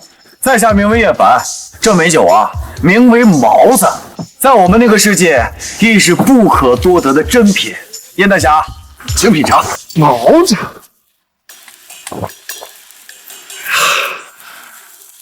醇香馥郁，优雅细腻，入口柔绵，清冽干爽，酒体醇厚丰满，此乃绝世珍品啊！老夫从未饮过如此美酒，公子的世界莫非仙界不成？什么酒？什么酒啊？同饮啊！好，同饮。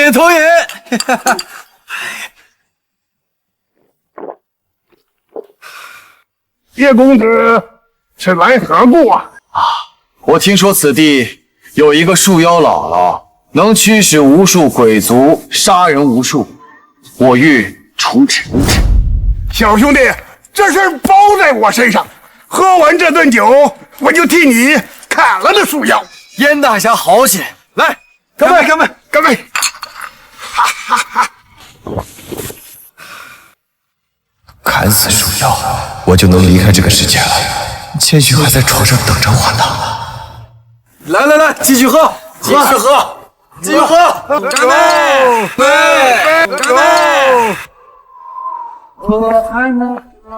好酒啊！我还能喝。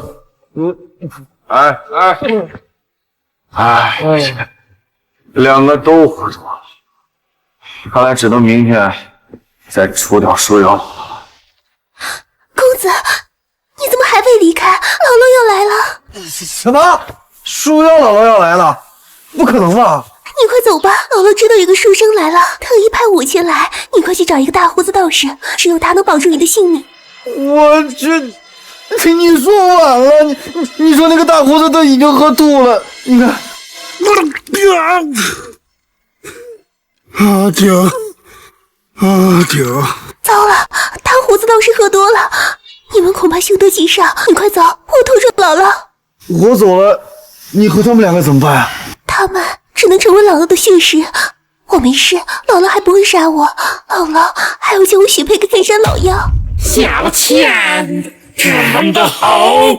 今天竟然给姥姥找了3个男人，这至刚至阳至纯之体，吸收了他们3个人的血，我定能法力大增。姥姥，你就放过他们吧。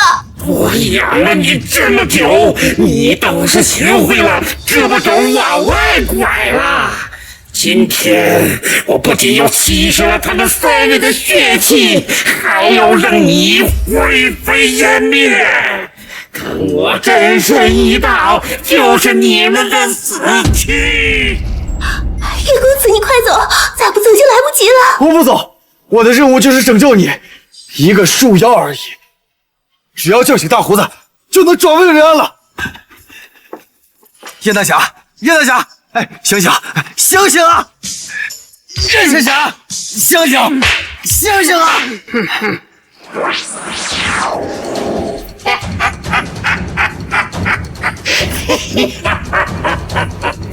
天大的喜事！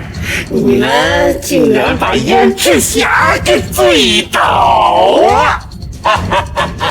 等老子吞吃了燕赤霞之后，必然法力大增，飞升魔界！公子，我来拖住姥姥，你快走。不用，老妖婆，你且看看，本尊是谁？你不过就是一个血气充盈的普通人。来吧，来自姥姥的血食吧！大胆妖孽！大胆妖孽！我一眼就看出你不是人！我一眼就看出你不是人！你不是人！大威天龙！大威天龙！天龙！大罗法咒！大罗法咒！法咒！法咒！师尊法音！师尊法音！师尊在哪？师尊在哪？师尊在此！咦，你是师尊？不可能！你不过就是个普通人！老刀要了你的命！哼！雕虫小技竟敢班门弄斧！大威天龙！大威天龙！天龙！天龙！大罗法咒！大罗法咒！法咒！我惹出火！我惹出火！我惹不到红！我惹不到红！师尊饶命！师尊饶命啊！你是佛祖世尊，聂小千拜见世尊。哎，我不是世尊，世尊在此。不可思议，此神器竟能记录世尊佛音。小千，姥姥要不了多久就能发现被骗，你先救醒燕赤霞，我想办法拖住姥姥。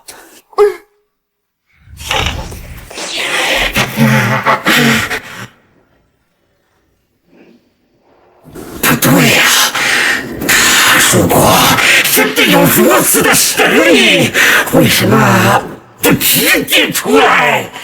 干什么要躲躲藏藏的呢？好几个小子，你敢炸我！本姥姥就将你出天拔起，将骨击碎！树妖，你敢来，就等着跪地求饶吧！燕大侠，醒醒，快醒醒！燕大侠，妖孽，找死了！燕大侠，刚才要不是小倩姑娘，我们全都已经死了。你还是想想办法，怎么解决姥姥吧。一会儿树妖可就到了。什么？叶兄弟，等我片刻，逼出酒气，恢复法力。小子！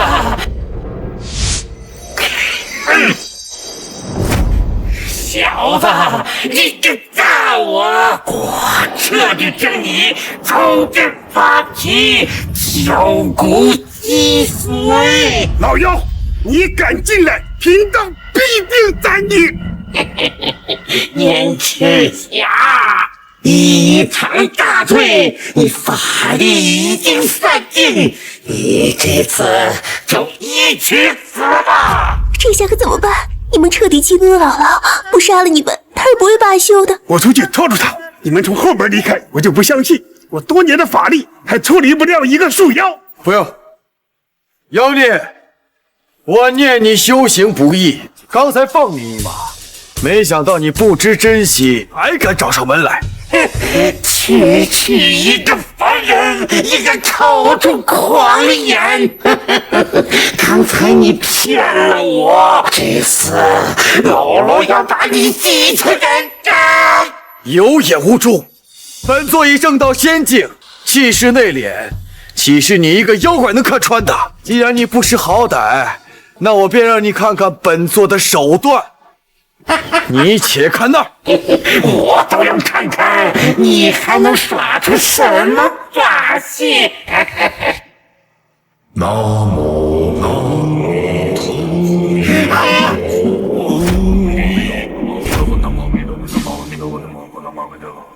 如来佛祖啊，想要叩拜佛祖，叩拜佛祖啊！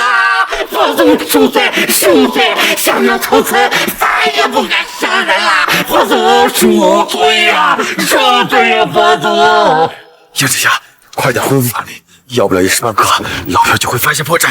阿弥陀佛，南无阿弥陀佛，南无阿弥陀佛，南无阿弥陀佛。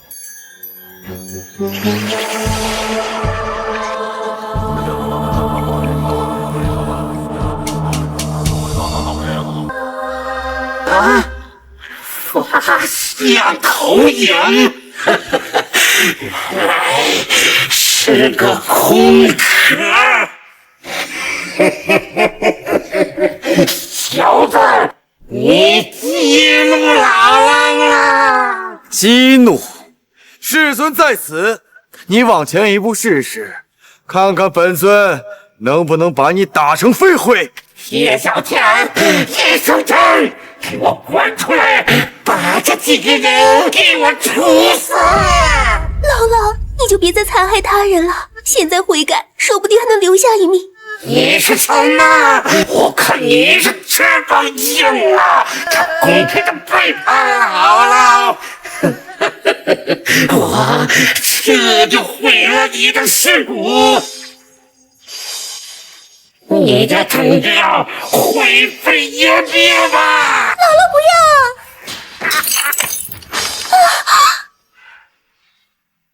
要！啊！这骨灰坛子里怎么装的全是酒啊？这是怎么回事啊？小爷我火眼金睛，找树下一个骨灰坛替换掉，是什么难事吗？妖孽！受死吧！你们这是找死！天地无敌，乾坤将来！黑山老妖，黑山老妖，给我报仇啊！感谢叶大哥救了我，不然我现在定也灰飞烟灭了。从此以后，小仙人常伴公子左右。这么漂亮的女鬼我也想要，可是我带不走啊。公子这是嫌弃小倩吗？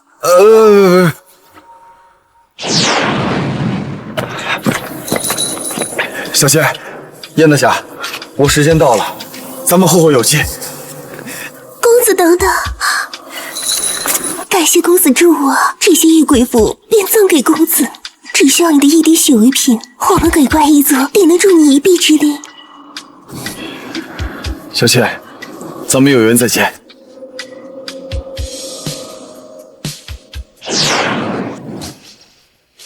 哎呦，可以驱使鬼神，这也太棒了！马太君，大喜大喜呀！皇上，能有什么大喜事儿？寿宴上，顾千寻针对我陈家的事情都已经传开了，现在江城百族都恨不得和我们撇清关系。唉，这陈家摇摇欲坠呀！哎呀，老太君，做事不能只看眼前这一点，把眼光放长远一点啊！皇上，你这话的意思是？顾千寻的时代已经过去了，顾家要另立新主。什么？你说的可是真的？这还能有假？顾氏集团已经向江城百族发放邀请函，邀请我们3日后前往云顶山庄参加权力转交仪式。恭迎顾氏新主。这个顾千寻之前那么嚣张，到头来还不是把自己打下的江山拱手让人？没错，咱们的时代要来了。不过这顾千寻一倒，顾氏的新主会是谁啊？这件事情还没有公布，不过外界传闻，昨日顾家旁支顾磊带兵围了顾府，今日就传出了顾氏另立新主的消息，想必……可是我们先前得罪了顾千寻，这万一新主上任，对我陈家斩尽杀绝，可该怎么办呢？哎呀，老太君，这顾氏集团没有几个服气顾千寻的，这顾磊更是对顾千寻恨之入骨。这敌人的敌人，那就是朋友啊！说不定这顾氏新主会对你们陈家另眼相看呢。没错没错，3日之后顾氏换主，江城百家豪族必定会争先讨好，我一定要抢先一步见到这位顾氏之主。你想怎么做？只要我能抢先一步见到这位顾氏之主，一定能让他高看陈氏一眼，为陈氏注资，抢在所有人前面得到和顾家合作的机会。到时候陈家才是真正的一飞冲天。叶总，顾小姐已经让我把您的东西都搬到云顶山庄了，您先在这暂住几日，等到明日，顾家将会在腾龙宴上宣布您顾氏新主的身份。好。陈家陈珊珊求见顾氏新主。陈珊珊，她来干什么？陈氏在之前的寿宴上屡次羞辱您，竟然还有脸找上门来，我这就去把她赶走。长老，我的身份你们有没有宣布出去？没有，除了顾氏集团的几个骨干，整个江城没有人知道您的真实身份。看来陈珊珊今天来不是来找我的，而是来找顾氏新主的。安然，你这儿有没有什么面具？您这是？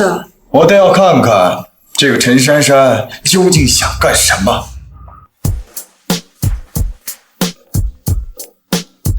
陈氏陈珊珊，恭贺您成为顾氏之主。寒暄就免了吧，你来究竟想做什么？为了庆祝您成为百家之主之位，我特地代表陈氏来给您送礼的。庆功日是明天，有什么礼物明天再送吧。没别的事儿，就请离开吧。您难道就不想看看我送的是什么东西吗？我保证，这个礼物可比江城百族加在一起还要好。哦，呈上来，我倒要看看究竟是什么。请您亲启。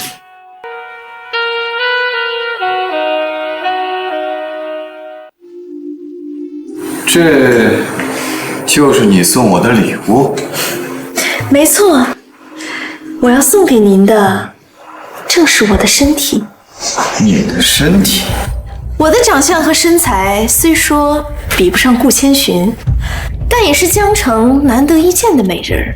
那些古董钱财，想必您身为顾氏之主也不缺，所以我这副身体才是最有价值的东西。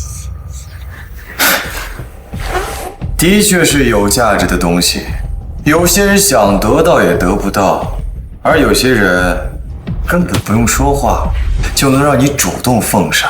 陈珊珊，我们结婚3年，我连碰都没有碰过你，没想到你为了钱财权势，竟然能够把身体拱手送给一个你从来都没有见过的男人。可不是什么人都值得我奉上自己的身体，也只有您这样的男人才值得我这么做。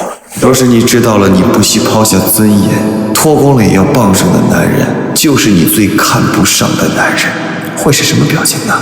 我希望明日的宴会上，您能答应跟我们陈氏集团合作，到时候我会亲自穿上这件衣服来给您送礼。陈珊珊，既然你想要平步云端，成为最尊贵的人，我就让你看清楚，谁才是那个最尊贵的人。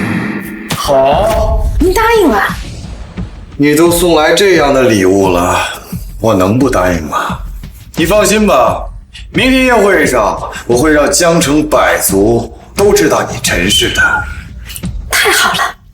不过，我可不喜欢被别人染指过的脏东西。您放心吧，我虽说结过婚，但是结婚3年，我可从来都没有让我那废物丈夫碰过我一根手指。废物丈夫。好，你先回家吧。明天宴会上，我会让陈氏备受瞩目。那我就等着您明日的好消息了。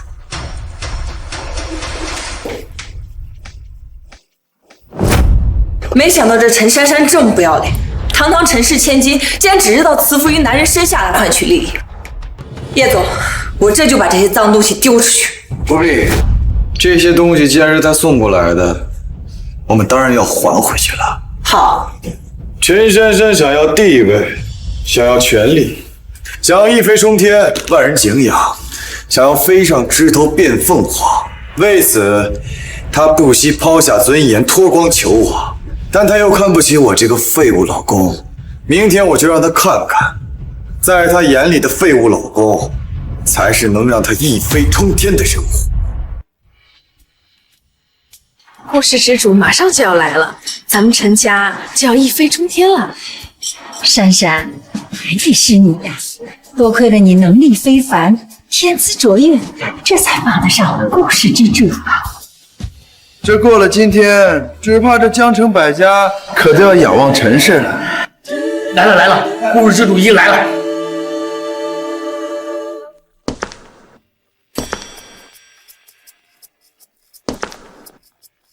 欢迎故事之主。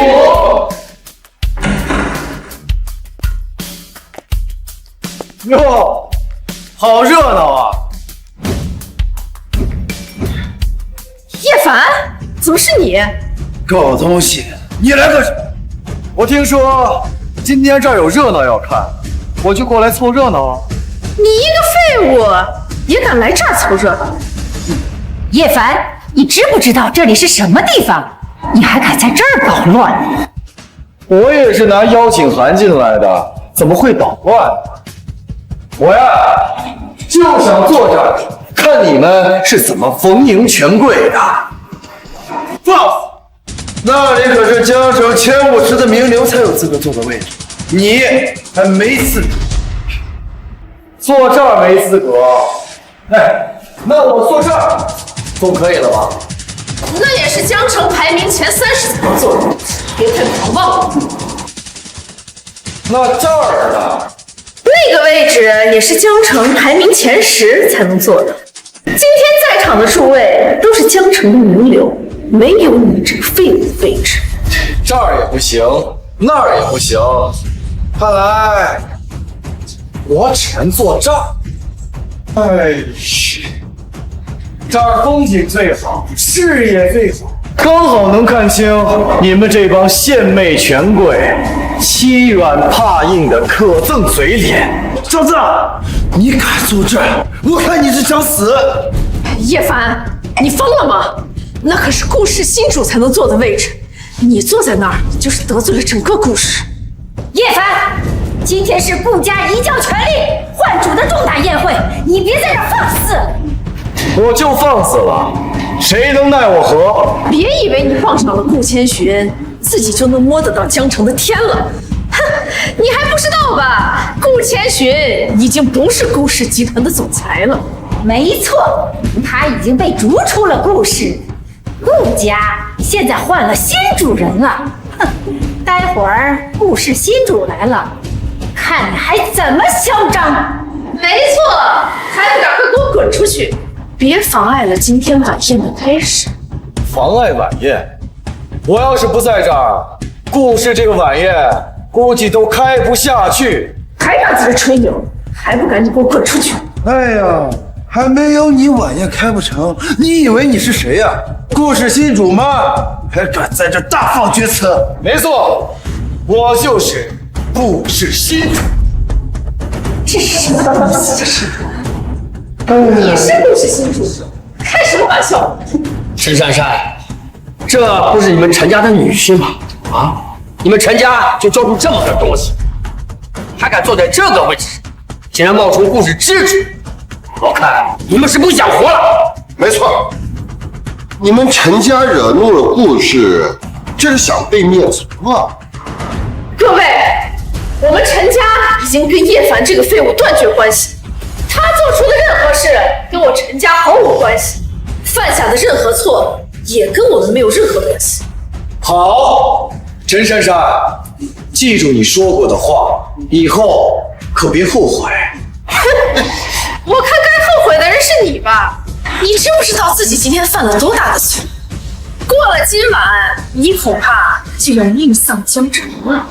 不错，顾氏可是江城之主，从来没有人敢如此怠慢顾氏。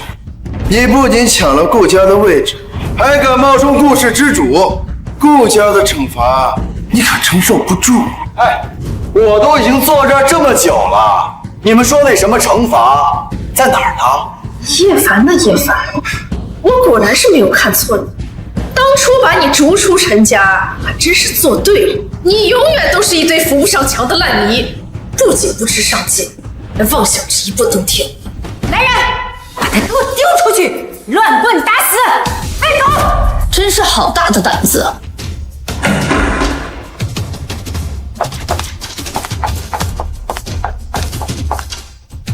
在我顾氏集团的宴会上，还敢教训我顾氏的人，顾千寻，你不是已经被逐出顾氏了吗？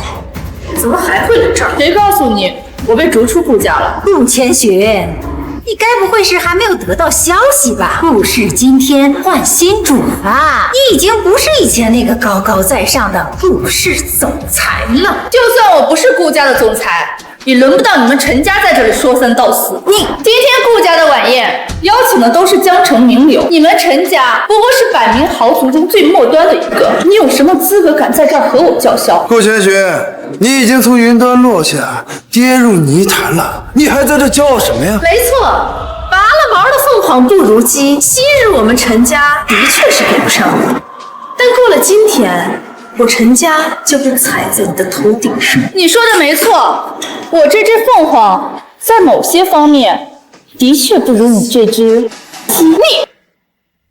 哎，记着别，他现在有多嚣张，待会儿仪式之后就会有多卑微。咱们就在这里耐心的看着他是怎么从云端上面的凤凰跌入泥潭变成乌鸡的。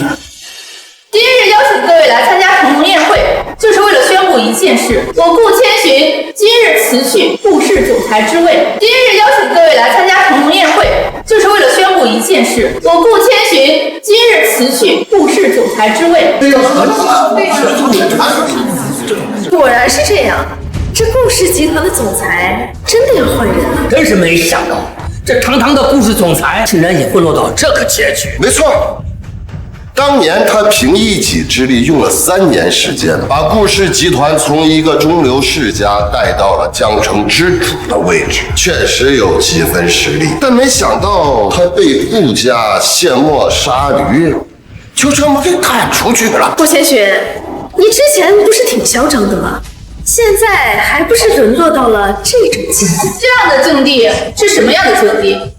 我觉得我们的处境非常的不错。被顾家扫地出门，却要在宴会上说是主动卸任，无非就是为了保留那么一丝丝的尊严吧。我就说嘛，一个女人怎么可能控制顾氏？这顾氏集团又怎么可能被一个丫头片子所掌控啊？还真是一群只会趋炎附势、献媚权贵的小人啊！我顾家邀请你们来参加晚宴，没想到你们却不分好歹、不识尊卑，这是铁了心要和顾家作对喽。叶凡，现在你的靠山都已经倒下了，我看你还能在这位置上笑多久？我还真是高看你们了，墙倒众人推，是不是觉得顾总没了昔日的地位，奈何不得你们一个个的敢爬到他头上撒野了？叶凡，你笑什么？我笑你们大祸临头还不知道。你这话是什么意思？千寻的确已经退位了，但现在我才是顾家的家主，虽然他不是顾氏总裁，但仍旧是顾家主母，轮得到你们对他说三道四吗？难道他真的是故事新主？这连顾千寻都给他证明，难不成是真的？我们岂不是得罪了大人物？你们不要被他给骗了，他就是我们一个不要的废物，怎么可能登得上顾家之主？叶凡，你还真是好大的口气呀、真把自己当成顾氏家主了。叶凡呢？叶凡，我说你怎么有这么大的勇气，在这种场合上胡作非为？原来你们就是想趁顾家新主来之前，合起伙来骗大家呀！小子，你谎话连篇，冒犯全场，还不赶紧滚下来赔罪，否则今天没办法活着出去。我说的都是真的，没有一句谎话。陈珊珊，你我结婚3年，你对我有过一点尊重吗？如今我的名头将响彻整个江省，你可曾后悔？尊重呢，是靠你的实力得来的。像你这种只会冒名顶替、胆大妄为的废物，不配得到的尊重。好一个不配！至于后悔，我呢，只会后悔没有早一点跟你离婚呀。我说这小子还真是胆大妄为啊！不过过了今晚，确实你的名声会响彻整个江省，因为整个江省到时候谁都会知道死了一个冒名顶替的废物。各位，昨天呢，我已经见过了顾氏的新主，并且他也已经允诺，今日会与我陈氏集团携手共赢。若是有人能够成为顾氏的主母，那应该是我陈珊珊。你见过顾氏新主人？传说那个人神秘莫测，至今为止就没有一个人知晓他的身份。他到底是谁？他当时戴着面具，我没看清他的脸。你既然没有见到他的脸，为什么不信就是叶凡呢？我的确是没有看清他的脸，但是他气宇轩昂，仪态不凡，可不是叶凡这种废物能冒充得了的。连对方的脸都没见过，你为什么会笃定他会和你联手，并且让你成为顾氏主母呢？岂不可笑？就凭整个江城，没有一个人知道这位大人物的真实身份，也没有任何一个人见过他的真面。除了顾氏，只有我能够进他的身。难道这还不能证明我对他来说是特殊的吗？好啊你，原来你昨天已经计划好将陈珊珊捧上主母之位了。好了，你别闹了，我哪是那个意思啊！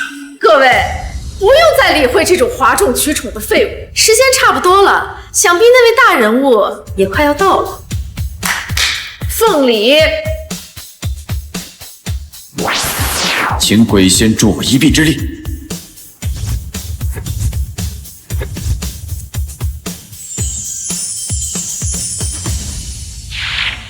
陈家奉上《兰亭序》一副，恭迎顾氏之主。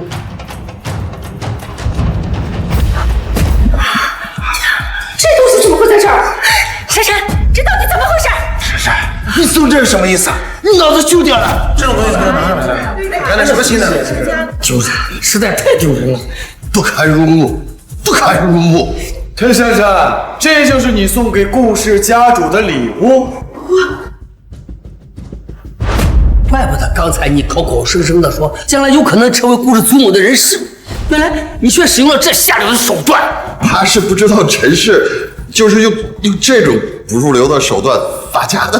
胡说！你们胡说！我们有没有胡说，你自己心里清楚。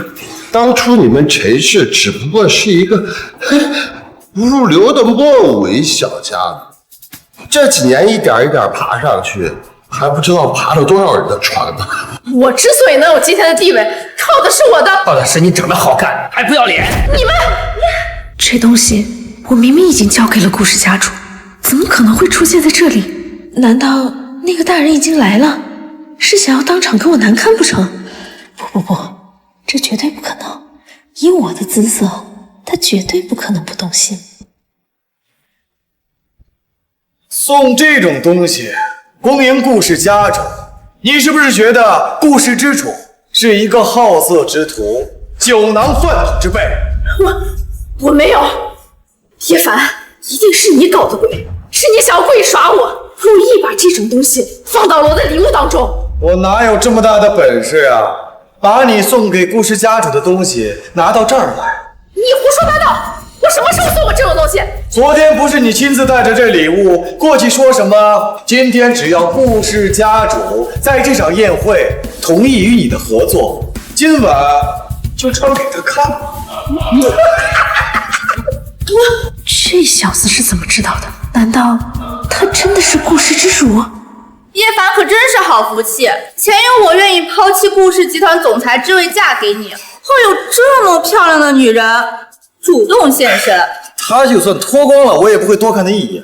像他这种见钱眼开、献媚权贵的贱人，多看一眼呀，我都觉得恶心。哥，你们两个还在这演戏？怎么，你还不行吗？顾氏集团可是江省最大的公司，最有钱的企业。试问一下，这么庞大的企业，怎么可能会把公司交给一个外星人的手？各位可以仔细想一想，这个废物几个月前还不过是一个小小的医生，这不到1个月的时间，还想成为顾家家主不成？没错。小子，你敢戏耍我们，找死啊！叶凡，现在还不赶紧说出实话，跪地求饶，否则何止是整个顾氏，连我们江城百族都不会轻易的放过。这现在滚过来，跪在百族面前忏悔几次，我还可以帮你劝劝各位，给你留一个全尸。黄思辰，好一条忠心耿耿的老黄狗啊！你还敢骂我？骂你怎么了？区一个皇家，就算是灭你马族又如何？区一个被扫地出门的女流之辈，也敢口出狂言！我想要动一个小小的皇家，根本不费吹灰之力。原本你下跪求饶，全心认错，我还能放你吗？没想到你不知悔改，还敢辱骂顾氏主母，那我只能成全你了。叶凡，还敢在这说大话？皇室虽然说比不上顾家，但实力也不容小觑。你一个小白脸儿，还妄想以卵击石？好啊，我要看看你如果灭不了我皇家，要怎么收场。来人，传令下去，3分钟之内抹除皇家。哦，你还真是狂妄，还3分钟抹除我皇家，你一个废物，还真把自己当成顾家家主了吗？叶凡，说谎吹牛改变不了什么，你永远都只是那个企图吸引大家注意的跳梁小丑，扶不上墙的烂泥。还有2分钟，我希望2分钟之后你还能像现在一样嘴硬。这句话应该是我提醒你罢了。哪怕是顾氏，也犯不着跟皇室作对，更何况是一个被赶出顾家的贱人和一个只会吹牛的废物。叶凡，时间马上就要到了，还不赶紧跪下赔罪！哼，若是江城百家怒火可消，我陈家能看在往日的情分上，保你个全尸。现在就急着给我收尸了，太早了吧？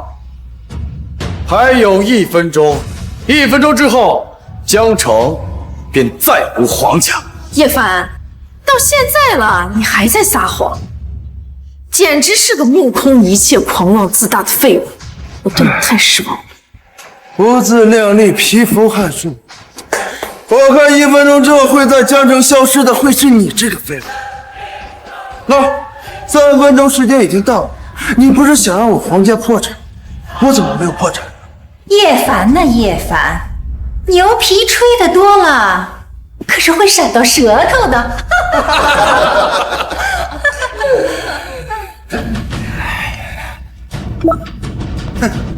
皇上不好了，有人狙击我们皇家产业，我们股票已经下跌了17%了，再这么下去，我们皇室就撑不住了。什么？皇上，如今各个合作商都发信息终止和我们的合作，皇家已经穷途末路，马上要宣布破产了。这怎么可能？现在还有谁要质疑我的身份？现在还有谁要质疑我的身份？皇家，这不可能，真的是他做的。能在短短3分钟之内摧毁一个家族，除了顾氏，别人没有这个实力。不可能，绝对不可能！历年来，顾氏总裁之位全都是顾氏嫡亲血脉，怎么可能由一个外姓人掌权？皇上别慌，这小子一定是在虚张声势。没错，没错，我现在就给我爸，还有我皇氏集团的董事打电话确认。你小子到底做了什么？皇家所有资金中断，多个项目停止，工程不能继续，一天就能欠下数亿的债务，宣告破产是小事。不，这怎么可能啊？你查清楚没啊？就是一个废物，怎么可能会让咱们皇家消失的无声无息的？逆子，你还敢胡言乱语，以下犯上！一个能让皇家瞬间消失的人，怎么可能是一个籍籍无名的废物？从今天开始，你被逐出皇家，我就当没你这个儿子。皇家真的完了，皇家因为这个废物完了，我皇家就……来人，送皇上去医院！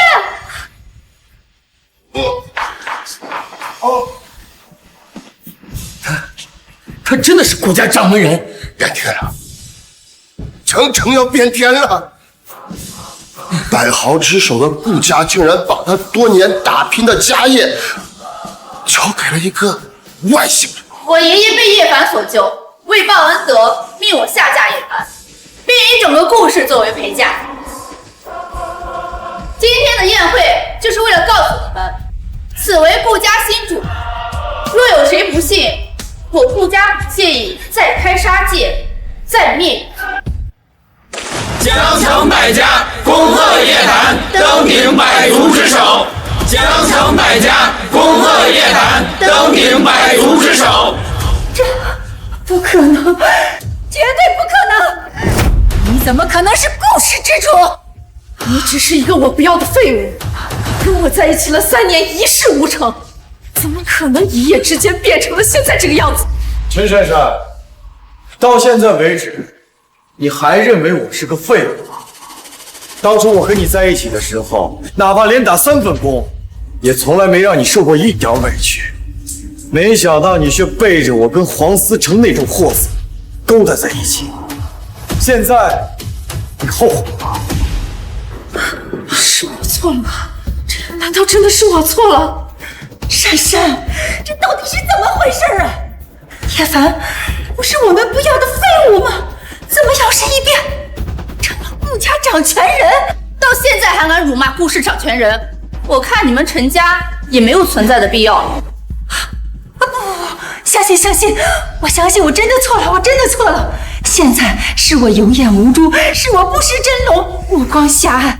您大人有大量，原谅我们，放我们一条生路。要不要放你们一条生路，不是我说了算。你们得罪了谁，你们心里很清楚。你们该向谁道歉，向谁赔罪，向谁磕头求饶，你们心里更清楚。叶凡，我错了，我们真的错了。已经念在我们以前多年的情分上，原谅我们吧。我们之间还有什么情分？你以前和珊珊结过婚，我陈家也养了你3年，你不当恩将仇报。这3年是我为陈家倾尽所有，是我为陈家竭尽全力，而你们陈家为了一点点的荣华富贵，就企图谋害我，还有脸要我感恩？你好歹喜欢了珊珊3年，求你们给我们一条机会吧。你们现在还能说话，就是我给你们的机会。叶凡，你现在看我陈家跌落泥潭，你满意了？你明知道自己终有一天会晋升为江城之主，拥有滔天的权力，为什么不早点告诉我？就算我跟你说了，你之前那么瞧不起我，也不会相信吧？我的一切在你眼里不过都是谎话，都是吹牛，都是骄傲自大。所以你今天在这办这场宴会，你就是为了当众羞辱我，是不是？你昨天不让我看清你的脸，你就是为了今天在这个宴会上看着我现在这个后悔惊愕的表情，是吗？而你果然没让我失望。你就这么喜欢把我踩在脚底下？你现在开心了？这都是你咎由自取。你当初哪怕对我有一点点信任，也不会到今日。我做错了什么？你跟我难道不一样吗？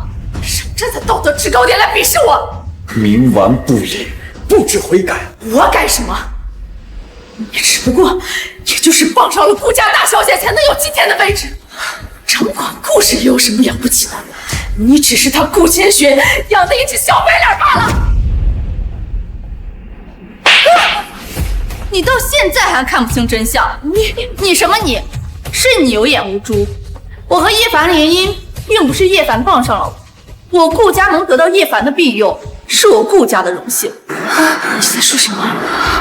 这个世界上若有一个人能带领大家走向更繁荣的地位，那一定是叶凡。他现在的能力，你到现在还没有看到。这不可能，这绝对不可能，是你没有眼光罢了。叶凡本就是蛟龙，直到有一日，他一定会冲破泥潭，一飞冲天的。只是没想到你这么有眼无珠，眼看着真龙从你手中溜走，原来是我孤陋寡闻，眼界狭窄。现在后悔，只怕是来不及了。一直以来，我都以为是你顾千寻有眼无珠，自降身段，要跟这种我不要的货色在一起。原来一直以来都是我有眼无珠。你明白的太晚了。我的骄傲自大，居然让我失去了叶凡这么强大的人。我真的是瞎了眼。我以顾氏昔日家主之名传令，今日之后，我要江城再无陈家。完了，完了，这下彻底完了！我竟然放弃了这样的女婿，错失了真正能带我们飞上云端的人。今日宴会上，顶撞我者、怀疑我者、辱骂我者，我给你们3日，请江城百族族长亲自前往顾家谢罪，否则皆灭之。